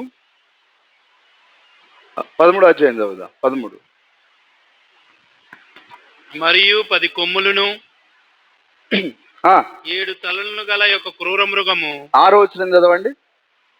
గనుక దేవుని దూషించుటకును ఆయన నామమును ఆయన గుడారమును పరలోక నివాసులను దూషించుటకు. సోదరులారా జాగ్రత్త, చూడండి, జాగ్రత్తగా వాక్యాన్ని పట్టుకునండి. హల్లెలూయా. ఎవరు అటు ఇటు తిరగకండి, దయచేసి దేవుని నామాన్ని అవమానపరచకండి. శ్రద్ధగా వాక్యాన్ని నేర్చుకోండి. ఎందుకనగా మీరు మరి వాక్యంగా మారడానికి దేవుడు ఎన్నుకున్నాడు. గనుక దేవుని దూషించుటకును ఆయన నామమును ఆయన గుడారమును ఇప్పుడు తల్లి దేన్ని దూషించింది? నామాన్ని. ఇప్పుడు బిడ్డలు కూడా ఏం చేశారు? ఎట్లా దూషించారు? యేసుక్రీస్తు నామాన్ని తీసేసి తండ్రి కుమారు నామంలో. నిజమేనా? ఇప్పుడు వీళ్ళు యేసుక్రీస్తు నామాన్ని వ్యతిరేకిస్తున్నారు. దాని అర్థం ఏంటిది? ఆయన నామాన్ని దూషిస్తున్నారు. హల్లెలూయా. ఆయన నామమును ఆయన గుడారమును. గుడారం అంటే ఎవరు? నీవు నేనే గుడారం, ఆయన సంఘాన్ని. హల్లెలూయా. ఈ నామము కలిగిన ఈ గుడారాన్ని, గుడారమును, పరలోక నివాసులను. ఎవరి పరలోక నివాసులు? నువ్వు నేనే. ఈ సంఘాలని ఎవరితో యుద్ధాలు చేస్తున్నాయి? ఓ పరలోక నివాసులతో. పరలోక నివాసులు అంటే గాబ్రియల్ మిఖాయిల్ కాదు. పరలోక నివాసులు అంటే మనమే. హల్లెలూయా. సార్ నేను అందులో లేనట్టుంది, నాకు అసలు ఏ చింత లేదు, అసలు నేను ఎవరితో కూడా జగడం పెట్టుకోవాలి, అంత లోకమే నా దోస్తి, చేసేవాళ్ళు నా వాళ్ళే, అందరు నా వాళ్ళే, ఎవరి దగ్గర పోయి నేను అందరు నా దోస్తులు అంటే అసలు ఆయన నీలో ఉన్నాడా? అది ఒక రహస్యమై ఉన్నది. ఇప్పుడు నామము, గుడారము, పరలోక నివాసులను ఉన్నారా? ఇల్లు నివాసులను దూషించుటకు అది తన నోరు తెరిచెను. తన నోరు తెరిచెను. హల్లెలూయా. మరి మొట్టమొదటిగా క్రీస్తు శకం 325లో యేసుక్రీస్తు నామాన్ని తీసేసి ఇప్పుడు అది తండ్రి కుమార పరిశుద్ధాత్మ నామాన్ని ప్రవేశపెట్టిందా? మొట్టమొదటి దయ్యం యొక్క నోరు ఎక్కడ ప్రారంభించబడింది? రోమ్లో. హల్లెలూయా. ఇది దయ్యం యొక్క నోరు. ఇది తన నోరు తెరిచెను. మరియు పరిశుద్ధులతో యుద్ధము చేయుటకును వారిని జయింపను దానికి అధికారం ఇవ్వబడెను. దాదాపుగా 6 కోట్ల మందిని చంపింది ఎవరు? ఈ క్యాథలిక్. నిజమేనా? అది దాని సిద్ధాంతాలకు విరోధంగా, దాని సిద్ధాంతాలను వ్యతిరేకించిన వారందరినీ అది చంపడం మొదలుపెట్టింది. నామాన్ని ఒప్పుకున్న వారిని చంపింది. ఆ యొక్క నామము కలిగిన గుడారంలో ఉన్న వారిని చంపింది. పరలోక నివాసులను చంపింది. ఎవరిది? అక్షరాల ఆ తల్లి అయిన వేశ్య. ఇప్పుడు దానితో జతగట్టారు వీళ్ళు కూడా, ఇప్పుడు ఉండే సంఘ శాఖలు. హల్లెలూయా. చూసారా? నామమును, గుడారమును, పరలోక నివాసులను దూషించడానికి దానికొక నోరు ఇవ్వబడెను. ఏంటి దాని నోరు? సమస్య. నిజమేనా? దీని పుట్టినిల్లు రోము. కాబట్టి ఇప్పుడు ఈ సంఘాలు ఏ దేశంలోనే ఉండనియండి, ఇప్పుడు వీటి పుట్టినిల్లు ఎక్కడా? రోమే. అది ఏ దేశం చెందిన సంస్థ అయినా కావచ్చు, కానీ దాని మూలాలు ఎక్కడున్నాయి? రోమ్లో ఉన్నాయి. హల్లెలూయా. మరియు పరిశుద్ధులతో యుద్ధము చేయను వారిని జయింపును దానికి అధికారం ఇవ్వబడెను. ప్రతి వంశము మీదను, ప్రతి ప్రజ మీదను, ప్రతి వంశం మీదను, ప్రతి ప్రజ మీదను, ఆయా భాషలు మాట్లాడే వారి మీదను, ప్రతి జనము మీదను అధికారము దానికి ఇవ్వబడెను. అస్సలు మాకు ఉరివే అర్థమైతే కదా సార్. ఇప్పుడు క్యాథలిక్ ఎక్కడెక్కడ ఉన్నది? ప్రపంచంలో ఉండే అన్ని దేశాల్లో ఉన్నది. ఈ సంస్థలు ఎక్కడెక్కడ ఉన్నాయి? అన్ని దేశాల్లో ఉన్నాయి.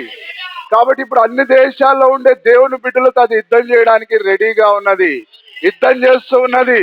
ఇప్పుడు మన పోరాటం దేనితో? ఆ సిద్ధాంతాలతో, ఆచారాలతో.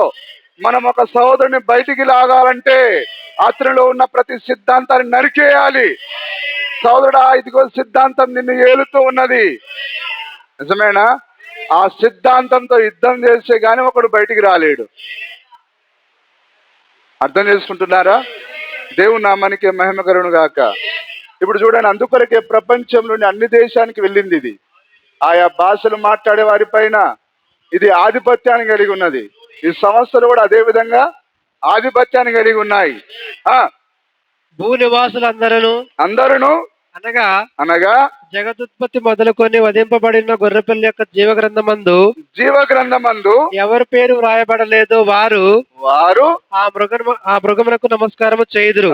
మృగము అంటే నువ్వు సంస్థలో ఉండవిగా. హల్లెలూయా. నీ పేరు గొర్రెపిల్ల జీవగ్రంథంలో లేనట్లయితే నువ్వు ఈ తల్లి సంఘంలో ఉంటావు.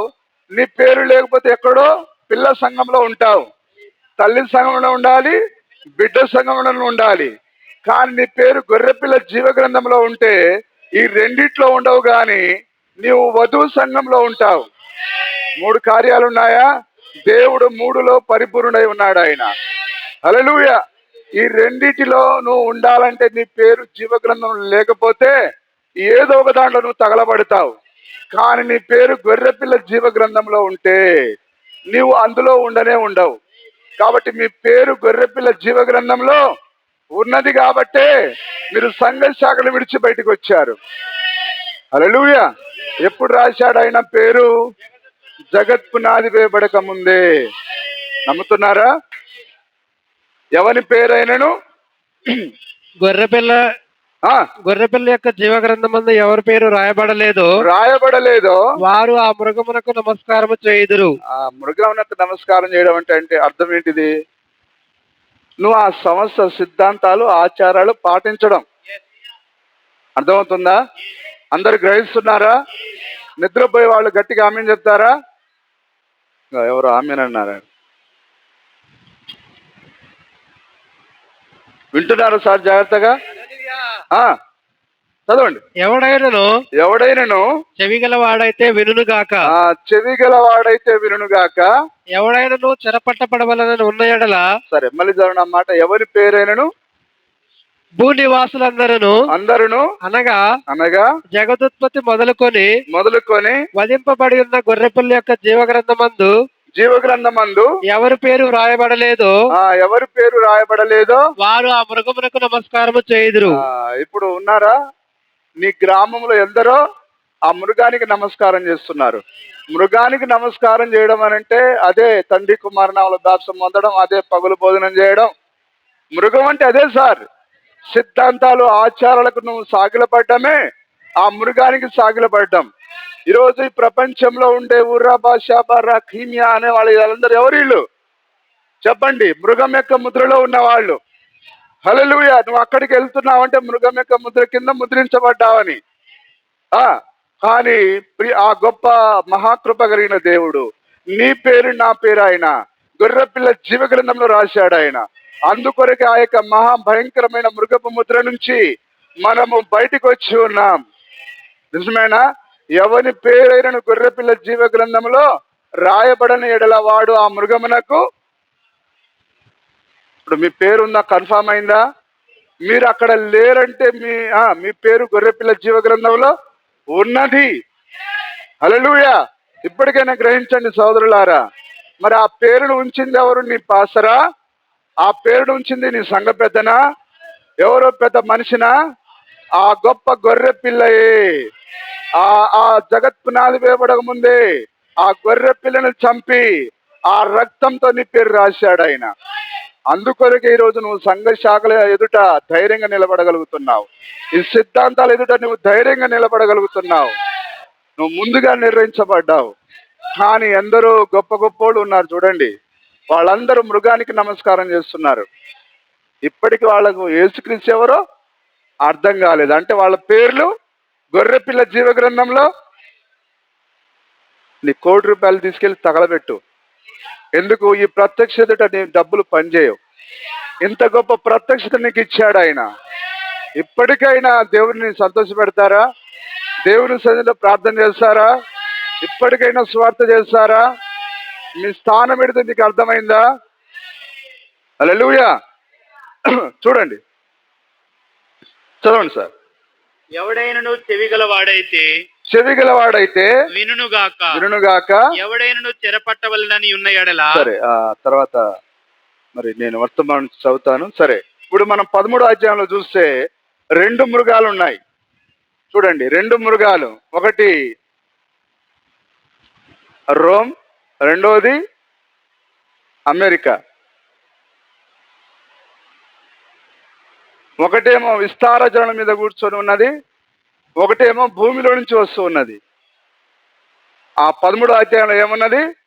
రోమ్ క్యాథలిక్ మరియు అమెరికా, ఈ 2 మృగాలు ఉన్నాయి. చూసారా? అందరికి అర్థమవుతున్నదా?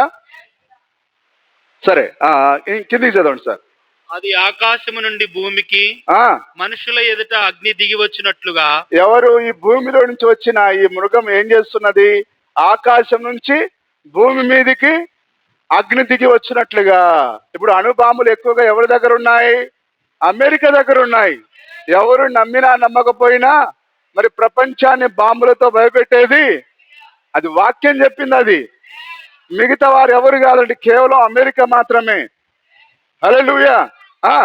అగ్ని దిగి వచ్చినట్లుగా గొప్ప సూచనలు చేయుచున్నది. అమెరికా యొక్క సూచన ఏంటిది చెప్పండి? అణుబాంబులే. ఆ నాగసాకి హిరోషిమా పైన అణుబాంబులేసి ప్రపంచాన్ని తన శక్తి ఏంటిదో అది చూపించింది. ఏ విధంగా ప్రపంచాన్ని భయపెట్టింది. హల్లెలూయా. కత్తి దెబ్బ తినియు బ్రతికిన ఈ క్రూర మృగమునకు. కత్తి దెబ్బ తిన్నది ఎవరంటే ఈ రోమ్, పోపుల రోము. కత్తి దెబ్బ తినియు బ్రతికిన ఈ క్రూర మృగమునకు. ఇప్పుడు అది మెల్లగా పుంజుకున్నది. ఇప్పుడు ఒకరోజు కత్తి దెబ్బ తిని దాదాపుగా చావు నోట్లోకి వెళ్ళింది. కానీ ఇప్పుడు మెల్లగా దాని దెబ్బ మానిపోయింది. ఇప్పుడు అది కోలుకున్నది. వింటున్నారు అందరూ? ఈ యొక్క కత్తి దెబ్బ తినియు ఈ క్రూర మృగమునకు ప్రతిమను చేయవలనని అది భూనివాసులతో చెప్పుచు. ఇప్పుడు అదే కాలంలో మనం ఉన్నాం. ఇప్పుడు ఈ అమెరికా భూనివాసులను బలవంతం చేస్తుంది. ఏమని? మీరందరూ ఈ క్యాథలిక్ ఆచారాలను సిద్ధాంతాలను పాటించాలి అని చెప్పే రోజు దగ్గరలోనే ఉన్నది. ఎందుకు అమెరికా దేశం అప్పుల పాలైపోయింది? ఇప్పుడు అందరికి అర్థమవుతున్నదా? ప్రవక్త ఆ రోజే అన్నాడు ఆయన. ఈరోజు ఈ రాజకీయ నాయకులు తమ స్వార్థం కొరకు ఈ ప్రజలకు అబద్ధ హామీలు ఇస్తున్నారు. ఆ యొక్క నెరవేర్చలేని హామీలు ఇస్తూ ఉన్నారు. దాని వలన ఈరోజు అమెరికా ఏమైపోయింది? అప్పుల పాలైపోయింది. ఎంత అప్పు ఉన్నదో నేను దాంట్లో పెట్టాను, ఆ డీకల గ్రూప్ లో పెట్టా. అమెరికా మరి దాదాపుగా ప్రవక్త ఆ రోజే అన్నాడు, వారు 40 సంవత్సరాలకు వారు చేసిన అప్పుకు వడ్డీ మాత్రమే చెల్లించేంత డబ్బు ఉన్నదట వాళ్ళ దగ్గర. హల్లెలూయా. అంటే ఇంకా అమెరికా ఇప్పుడు ఇంకా అప్పుల్లోకి కూరుకుపోయి ఉన్నది. అందుకొరకే ట్రంప్ తాత మరి వేరే వేరే దేశాలు ఉండే వాళ్ళని ఎల్లగొట్టడానికి ప్రయత్నం చేస్తున్నాడు. మా ఉద్యోగాలు మాకే ఉండాలి, మా డబ్బులు వేరే దేశానికి పోకూడదు. ఆ విధంగా కొన్ని రూల్స్ తీసుకొని వచ్చాడు. అమెరికా యొక్క ఆర్థిక వ్యవస్థ పతనమైపోయింది, దిగజారిపోయింది. కాబట్టి రోము ఇప్పుడు అమెరికాకు పెట్టుబడి పెట్టాలి. బుర్రలు తెచ్చుకున్నారుగా? తాళ బుర్రలు కాదు, మనం తలకాయ బుర్రలు. చూడండి, ఈ రోము అమెరికాకు డబ్బులు ఇవ్వాలంటే ఇప్పుడు అమెరికా ఏం చేయాలి? ప్రపంచ ప్రజలందరినీ దీనికి సాగిలే పడేటట్లు చేయాలి. వీడు అంటాడు, అరే అబ్బాయి నీకు డబ్బులు ఇస్తా గాని నువ్వు ఒక పని చేయాలి. హల్లెలూయా. ఈ ప్రపంచంలో ఉండే ప్రతి ఒక్కరు నాకు సాగిల పడే విధంగా, నా ఆచరణ పాటించే విధంగా నీవు ఒక చట్టాన్ని చేయాలి. అదేనా మనం చదివేది? చూడండి, చదవండి. క్రూర మృగమునకు ప్రతిమను చేయవలెనని. క్రూర మృగం అంటే ఎవరిప్పుడు? అక్షరాల రోమ్, ఆ రోమన్ క్యాథలిక్ వాటికన్ సిటీ. ఆ క్రూర మృగమునకు ప్రతిమను చేయవలెనని అది భూనివాసులతో చెప్పుచు. భూనివాసులు అంటే ఎవరు? ఎవరెవరు సార్? ప్రపంచంలో ఉండే వారందరూ. హల్లెలూయా. సార్ మాకు చదువు సంధ్య లేదు, ఇదేదో పాఠం చెప్పినట్టు చెప్తున్నావు. ఇది పాఠం కాదు, ఇది వాక్యం, ఇది వర్తమానం, ఇది. హల్లెలూయా. దీనికి అర్థం చేసుకోవడానికి మానవ మేధస్సు అవసరం. నీకు పరిశుద్ధాత్మ కావాలి, దేవుని యొక్క ఆత్మ నడిపింపు కావాలి. దేవుని వాక్యము ఎవరికి అర్థమవుతుంది? ఆత్మ కలిగిన వారికి అర్థమవుతుంది. హల్లెలూయా. అది భూనివాసులతో చెప్పుచు ఆ మృగము ఎదుట చేయుటకు తనకియ్యబడిన సూచన వలన భూనివాసులను మోసపుచ్చుచున్నది. ఇప్పుడు ఆ ఒప్పందం జరగనే ఉన్నది. అది రహస్యంగా జరిగిపోయిందేమో మనకు తెలియదు, కానీ వారి మధ్యలో జరుగుతుందని మనం ఖచ్చితంగా చూడగలుగుతున్నాం. చదవండి. మరియు ఆ మృగం యొక్క ప్రతిమను మాట్లాడునట్లును. చెప్పండి, మృగం యొక్క ప్రతిమ ఏంటిది? ఆచారాలు, సిద్ధాంతాలు, త్రియేక దేవుడు, త్రిత్వము, పగలు భోజనము, క్రిస్మస్, ఈస్టరు, అదే మృగం యొక్క ముద్ర, మృగం యొక్క ప్రతిమ. ప్రతిమ అంటే ఏంటిది? రూపం. హల్లెలూయా. ఇప్పుడు చూసారా, ఇప్పుడు ఈ రోమ్ యొక్క ముఖం ఎట్లుందో ఇప్పుడు ఉన్న ఈ పిల్లకాయల ముఖాలు కూడా అట్లే ఉన్నాయి. అచ్చం తల్లి పోలిక అంటారు కదా. ఇప్పుడు రోమ్ పోలికలు, క్యాథలిక్ పోలికలే అన్ని సంఘాల పోలికలు ఉన్నాయా లేవా? గుర్తుపడుతున్నారా? కొన్నిసార్లు మనం తండ్రిని ఎప్పుడో చూస్తుంటాం, కానీ ఒకటి చూస్తాం మనం, వీడిని చూడంగానే వాడి కుమారుడని ఆయన చెప్పుకోడు, కానీ చాలా రోజుల తర్వాత అరే నువ్వు ఫలానా ఆ పుల్లయ్య గారి అబ్బాయి కాదు, మీకేంటి ఎట్లా తెలుసు? ఆ అచ్చం మీ నాన్నలాగానే ఉన్నది నీ పోలిక. హల్లెలూయా. అలాగనే ఈరోజు చూడండి, ఈ యొక్క మృగం యొక్క ప్రతిమ చూడండి. ప్రతిమ ఏంటిది? రూపం. ఈ క్యాథలిక్ యొక్క రూపం ఏంటిది? సిద్ధాంతాలు, ఆచారాలు. ఇప్పుడు ఈ సంఘ శాఖల యొక్క పోలిక ఏంటిది? అవే ఆచారాలు, సిద్ధాంతాలు. ఇప్పుడు అమెరికా చట్టం చేయకముందే ఆల్రెడీ దీని పని ఇది జరిగించేసింది. అన్ని ప్రజలలో, అన్ని దేశాలు తన విత్తనాన్ని నాటేసింది, తన పోలికను అది ఏర్పరిచింది. కానీ ఇప్పుడు అది చట్ట రూపంలో తీసుకొని రానే ఉన్నది. ఇప్పుడు ఒకటి చట్టం రాబోతుంది, మీకు తెలుసా? వధువు బలవంతం చేయబడుతుంది. మీరు గనక ఈ త్రిత్వ సిద్ధాంతాన్ని ఆచరించకపోతే, ఈ ప్రభు రాత్రి భోజనం రాత్రి కాదు పగలు ఆచరించకపోతే మీకు తినడానికి లేదు, తాగడానికి నీళ్ళు లేవు అనే చట్టం త్వరలో రానే ఉన్నది. వధువు పైన ఒత్తిడి వస్తుందని ప్రవక్త అన్నాడు. అదే బలవంతం చేయించున్నదని మనం చూస్తున్నాం. ఆ మృగము యొక్క ప్రతిమకు నమస్కారం చేయని వారిని హతము చేయనట్లును. అర్థమైందా? మృగం యొక్క ప్రతిమకు ఎవరైతే సాగిలపడరో వాళ్ళని హతం చేయడానికి ఒక చట్టం రానే ఉన్నది. కానీ దేవుని యొక్క మహా అద్భుతమైన కృప, ఆ కొద్ది ఒత్తిడి రాగానే వధువు మధ్యలో నుంచి వెళ్ళిపోనై ఉన్నది. సోదరుడా, ఇప్పుడే అవకాశం ఉన్నప్పుడే మనం ధాన్యాన్ని స్టోర్ చేసుకుందాం. ఇక మన చర్చిలకు తాళం వేసే సమయం ఆసన్నమైంది. సంఘాలను ఏకమవుతున్నాయి.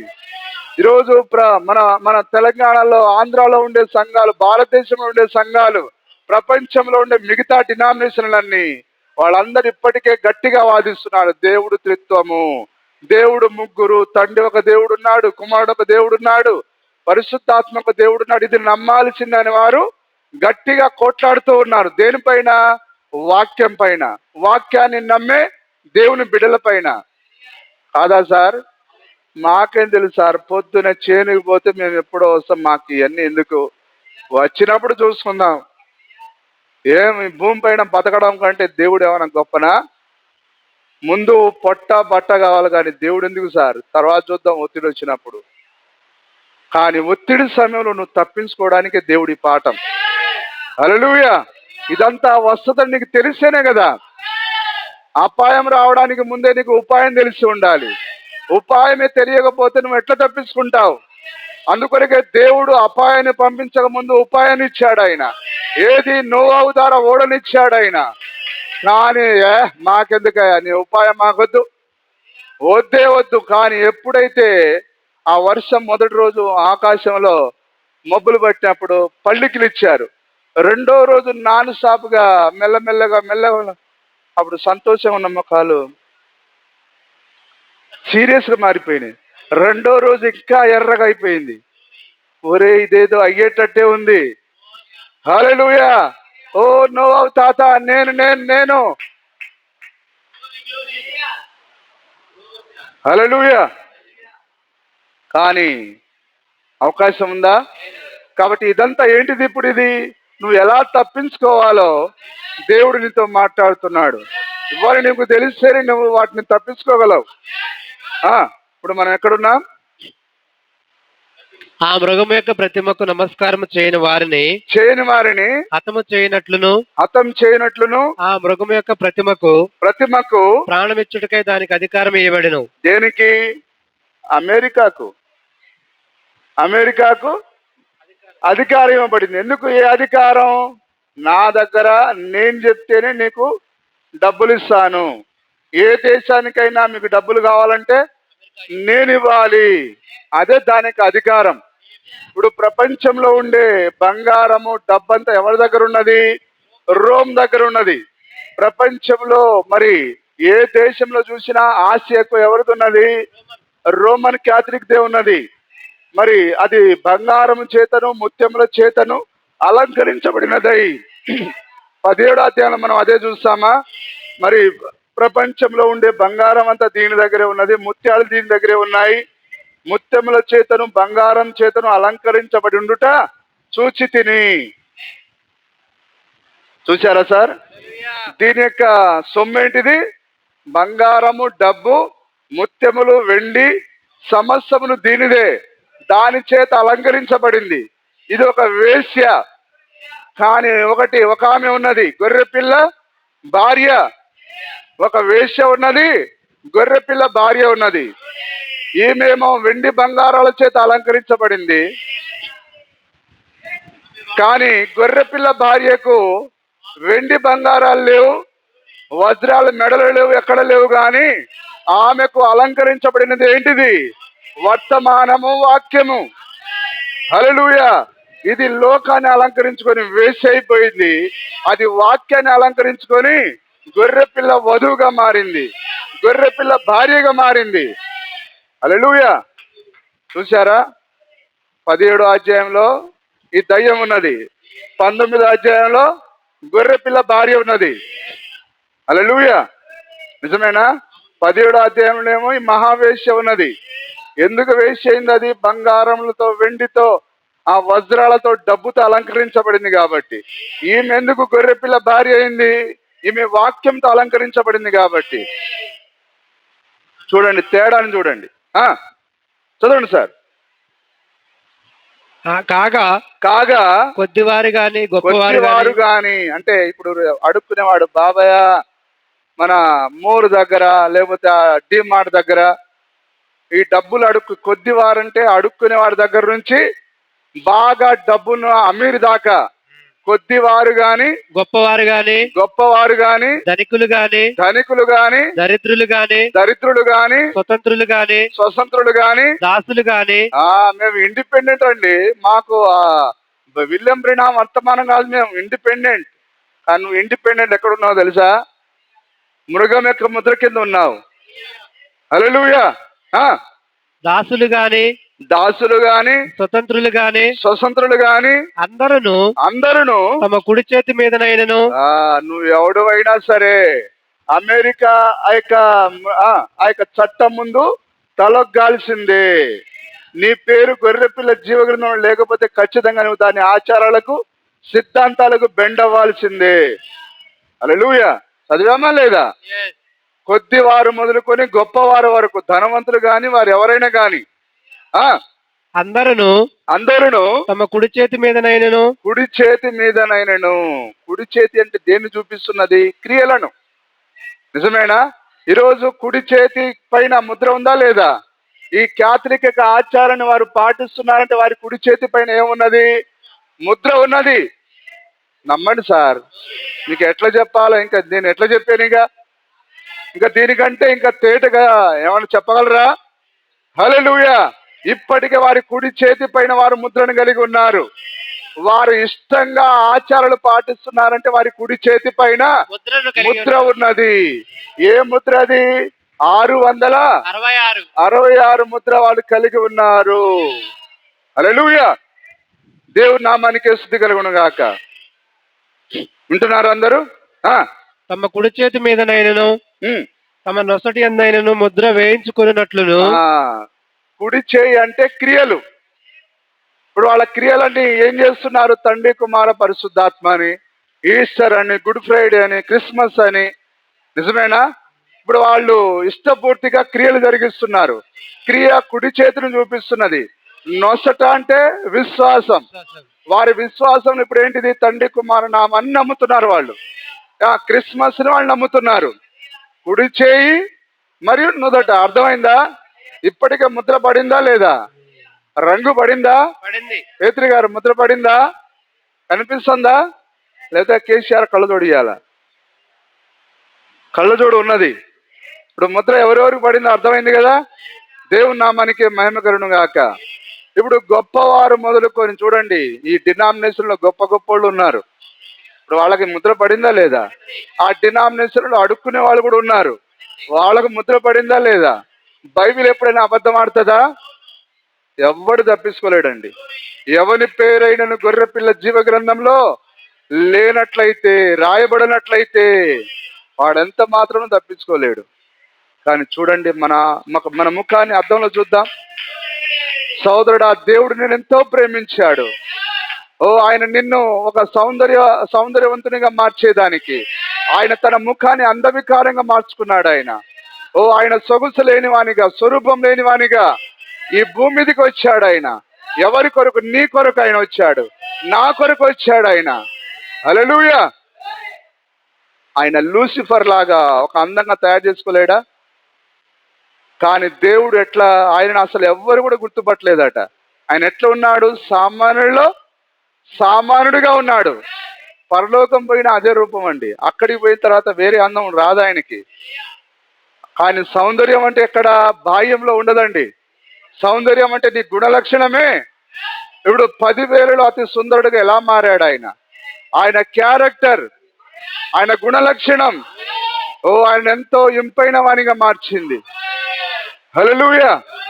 చూడ్డానికి అందంగా ఉంటది, ఏరి కోరి పెళ్లి తీసుకొని వస్తాడు. టీ పెట్టమనంటే నేను ఎందుకు పెట్టాలి, నువ్వే పెట్టుకోరాదు. అన్నం వండమ్మా, టైం అయింది డ్యూటీకి అంతే. నేను 6 గంటలకు నేను లేవాలా, నువ్వే వండుకోరాదు. అరే వాళ్ళ పెద్దోళ్ళు అంటే, అది చూడ్డానికి అమ్మాయి బాగానే ఉందిగా, మరి పై రూపం బాగానే ఉంది పైన, కానీ లోపల బాగలేదు. హల్లెలూయా. చూసారా? దీన్ని కూడా చూస్తే చూడ్డానికి చక్కగా అలంకారంతో ఉన్నది, కానీ ఏం ప్రయోజనం? నిజమేనా? దేవుని వాక్యానికి అసలు లోబడదు ఇది. కానీ ఈమె చూడటానికి రూపంలో లేదు, కానీ ఈమె గొర్రె పిల్ల భార్య. అలాగనే మన ప్రియుడు కూడా చూడడానికి రూపంలో లేడు, కానీ ఆయన ఆ 10,000లో అతి సుందరుడు ఆయన. హల్లెలూయా. సరే, ఎక్కడ చదువుతున్నాం మనం? కొద్దివారు గాని, గొప్పవారు గాని, ధనికులు గాని. ఇందా చదివాం మనం, కిందికి చదవండి. నొసటి ఆయనను, కుడి చేతి నొసటి. ఇప్పుడు అర్థమైందా? నొసట అనగా వారి విశ్వాసంలో, కుడి చేయి అనగా వారి క్రియలలో. ఇప్పుడు వీళ్ళందరూ ఆ క్యాథలిక్ సిద్ధాంతాలనే వారు క్రియలలో కలిగి ఉన్నారు, విశ్వాసంలో కలిగి ఉన్నారు. వింటున్నారు అందరూ? ముద్ర వేయించుకున్నట్లును ఆ ముద్ర అనగా ఆ మృగం పేరైనను దాని పేరిట సంఖ్య అయినను గలవాడు తప్ప. ఆ మృగం ముద్ర ఏంటిదో మనకు తెలుసు, దాని సంఖ్య ఏంటిదో మనకు తెలుసు. హల్లెలూయా. సంఖ్యను గలవాడు తప్ప క్రయ విక్రములు చేయుటకు మరి ఎవరికి అధికారం లేకుండానట్లును అది వారిని బలవంతము చేయుచున్నది. ఏది? అమెరికా దేశం బలవంతం చేయుచున్నది. హల్లెలూయా. మరి ఇక్కడ ఉంటారా? అమెరికా బలవంతం కింద బలైతారా? లేకపోతే దాని సిద్ధాంతాల కిందకి రాకముందే మరి ఆ రాప్చర్లో ఉంటారనేది మీ చేతిలోనే ఉన్నది. బుద్ధి గలవాడు మృగం యొక్క సంఖ్యను లెక్కింపనిమ్ము, అది ఒక మనుషుని సంఖ్యయే. ఇప్పుడు ఆ మనుషుడు ఎవరో చెప్పండి. మీరు బుద్ధి గలవాడు కదా, ఎవరు చెప్పండి? బుద్ధి గలవాడు ఆ సంఖ్యను లెక్కింపనిమ్ము. బుద్ధి గలవాడు. కాబట్టి ఆ సంఖ్యను లెక్కేసి చెప్పింది ఎవరు? అక్షరాల విలియం బ్రెన్హామ్ గారు. హల్లెలూయా. బైబిల్లో చెప్పబడింది. ఆయన అక్షరాల దగ్గరికి పోయి ఆ యొక్క కిరీటాన్ని చూశాడు. ఆయన ఆ కిరీటం పైన ఏమని రాయబడి ఉన్నది?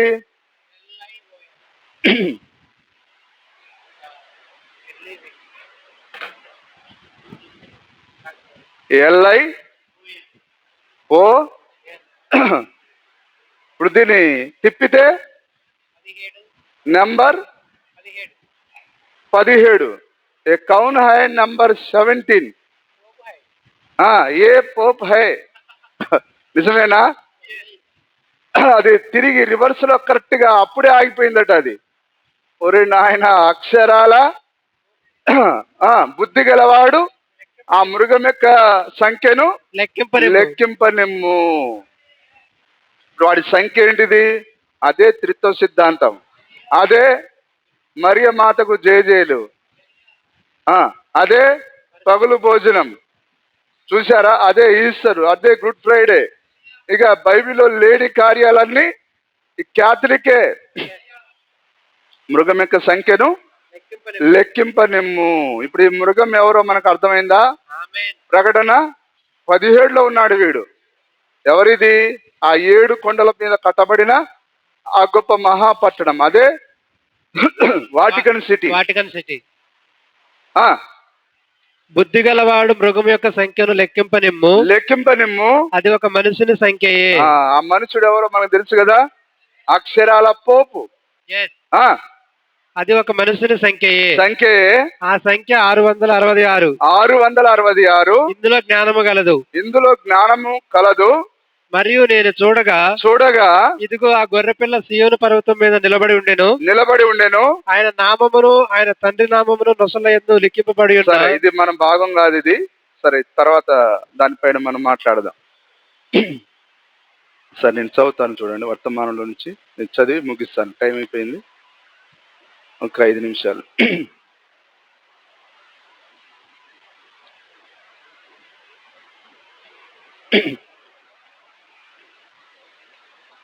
కాలం యొక్క సంగ్రహము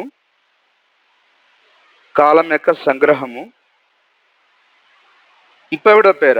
అయినా గాని ఇది కోతకాలం. ఈ కాలంలో గురుగులను గోధుమను పరిపక్వం చెందుటకు రంగం మీదికి వారు తప్పక రావాల్సి ఉన్నారు. ఇప్పుడు ఇది ఏ కాలం అంటే ఇది?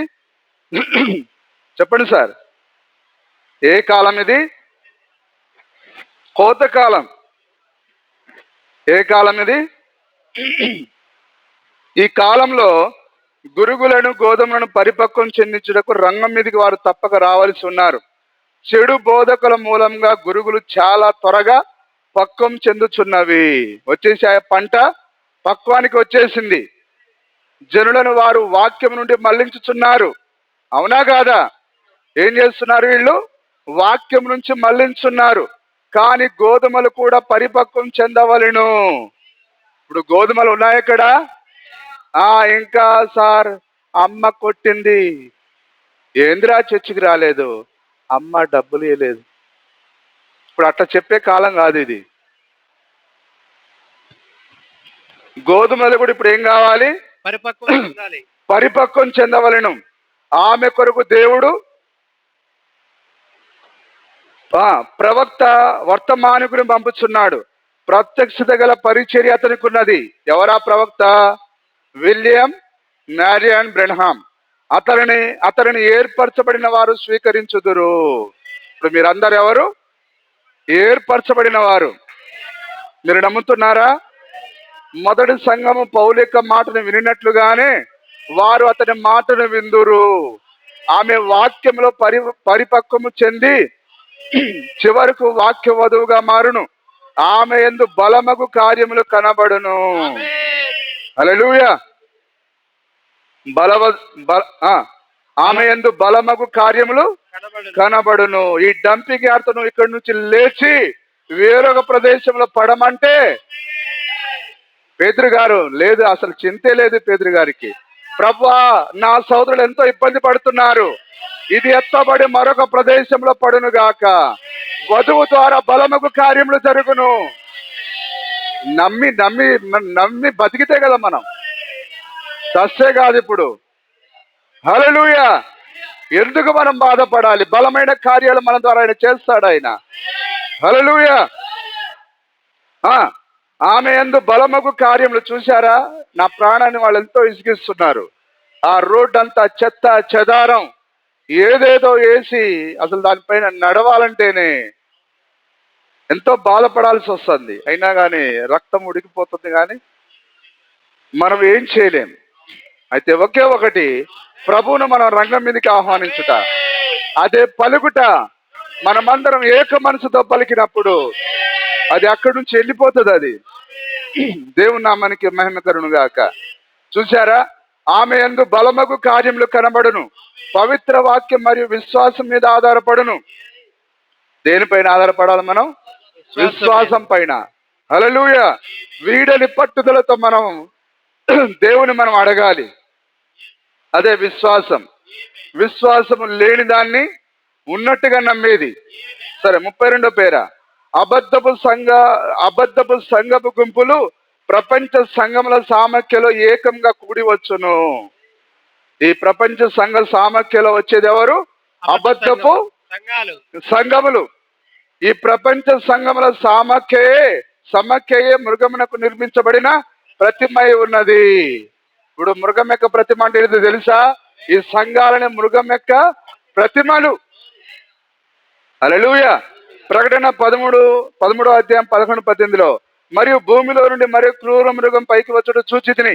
గొర్రె పిల్ల కొమ్ము వంటి 2 కొమ్ములు దానికి ఉండెను. అది ఘట సర్పములే మాట్లాడుచుండెను. అది ఆ మొదటి.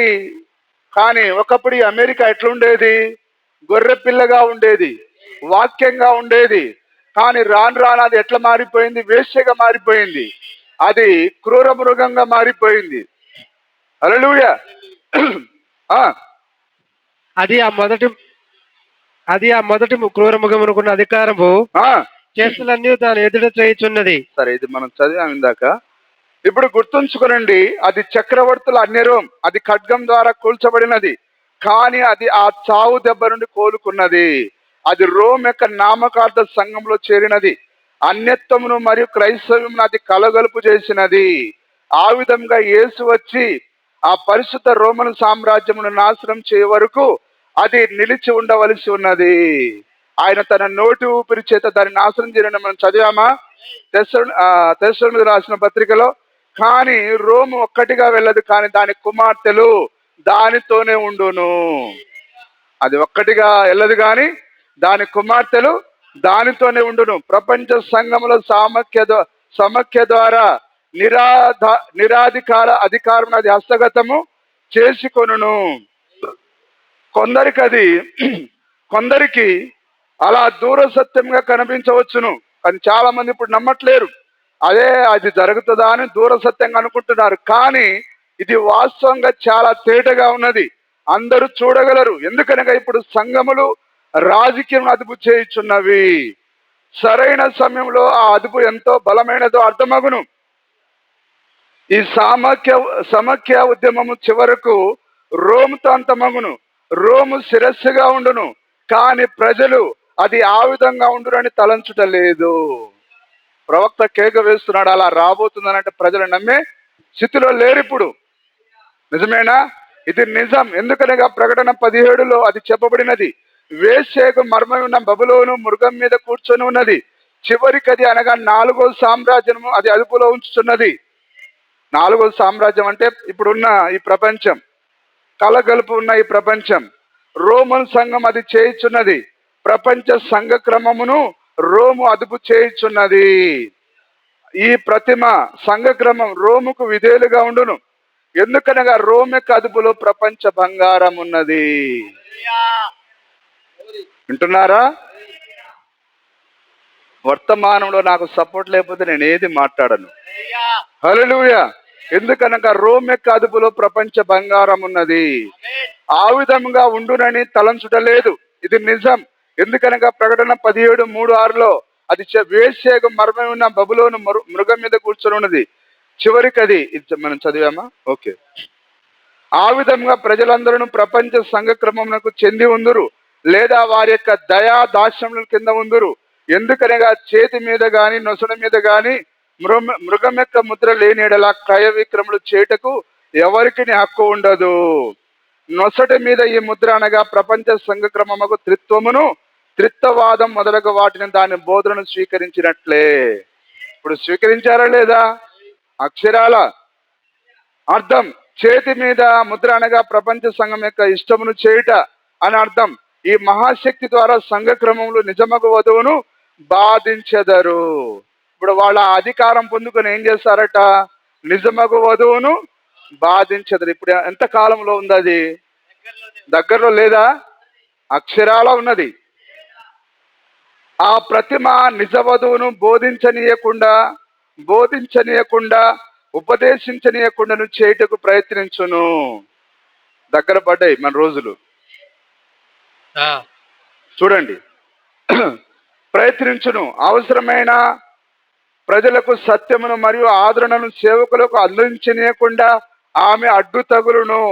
కానీ అంత్యక్రీస్తు ఈ మొత్తం ప్రపంచ సంఘముల క్రమమును తన వశము చేసుకొని ముందుగా నిజ సంఘము ఈ లోకము నుండి కొనిపోబడి ప్రభువుతో నిత్యముండును.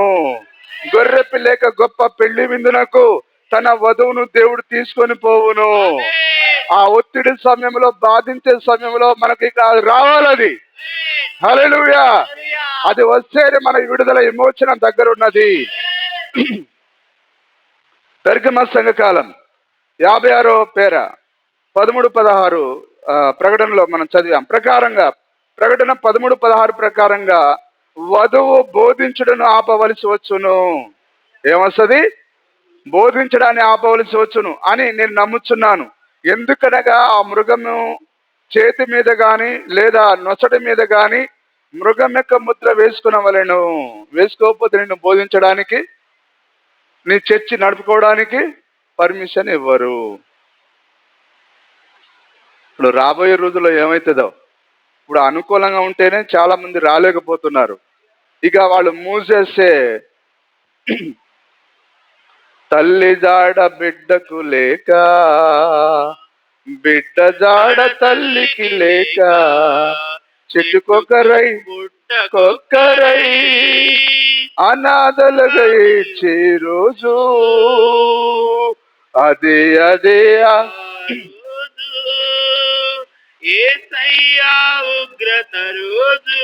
నిజమేనా? కాబట్టి చెట్టుకొక్కరై పుట్టుకొక్కరై చెదిరిపోక ముందే సోదరులారా, యెహోవా నామం బలమైన దుర్గం, నీతిమంతుడు అందులోనికి పరిగెత్తుకొని పోయి సురక్షితంగా ఉంటాడు. హల్లెలూయా. ముద్ర వేసుకున్నవరను అని బలవంతం చేయను, లేని ఎడల బోధించుటకు అనుమతి ఉండదు. శాఖలు ఆ ముద్రను వేయించుకొనును, లేని ఎడల బలవంతంగా బోధనాపుదురు. అప్పుడు తన వధువు కొరకు గొర్రె పిల్ల వచ్చును, మహావేశకు తీర్పు తీర్చును. దేవుని నామానికి మహిమ కలుగును గాక.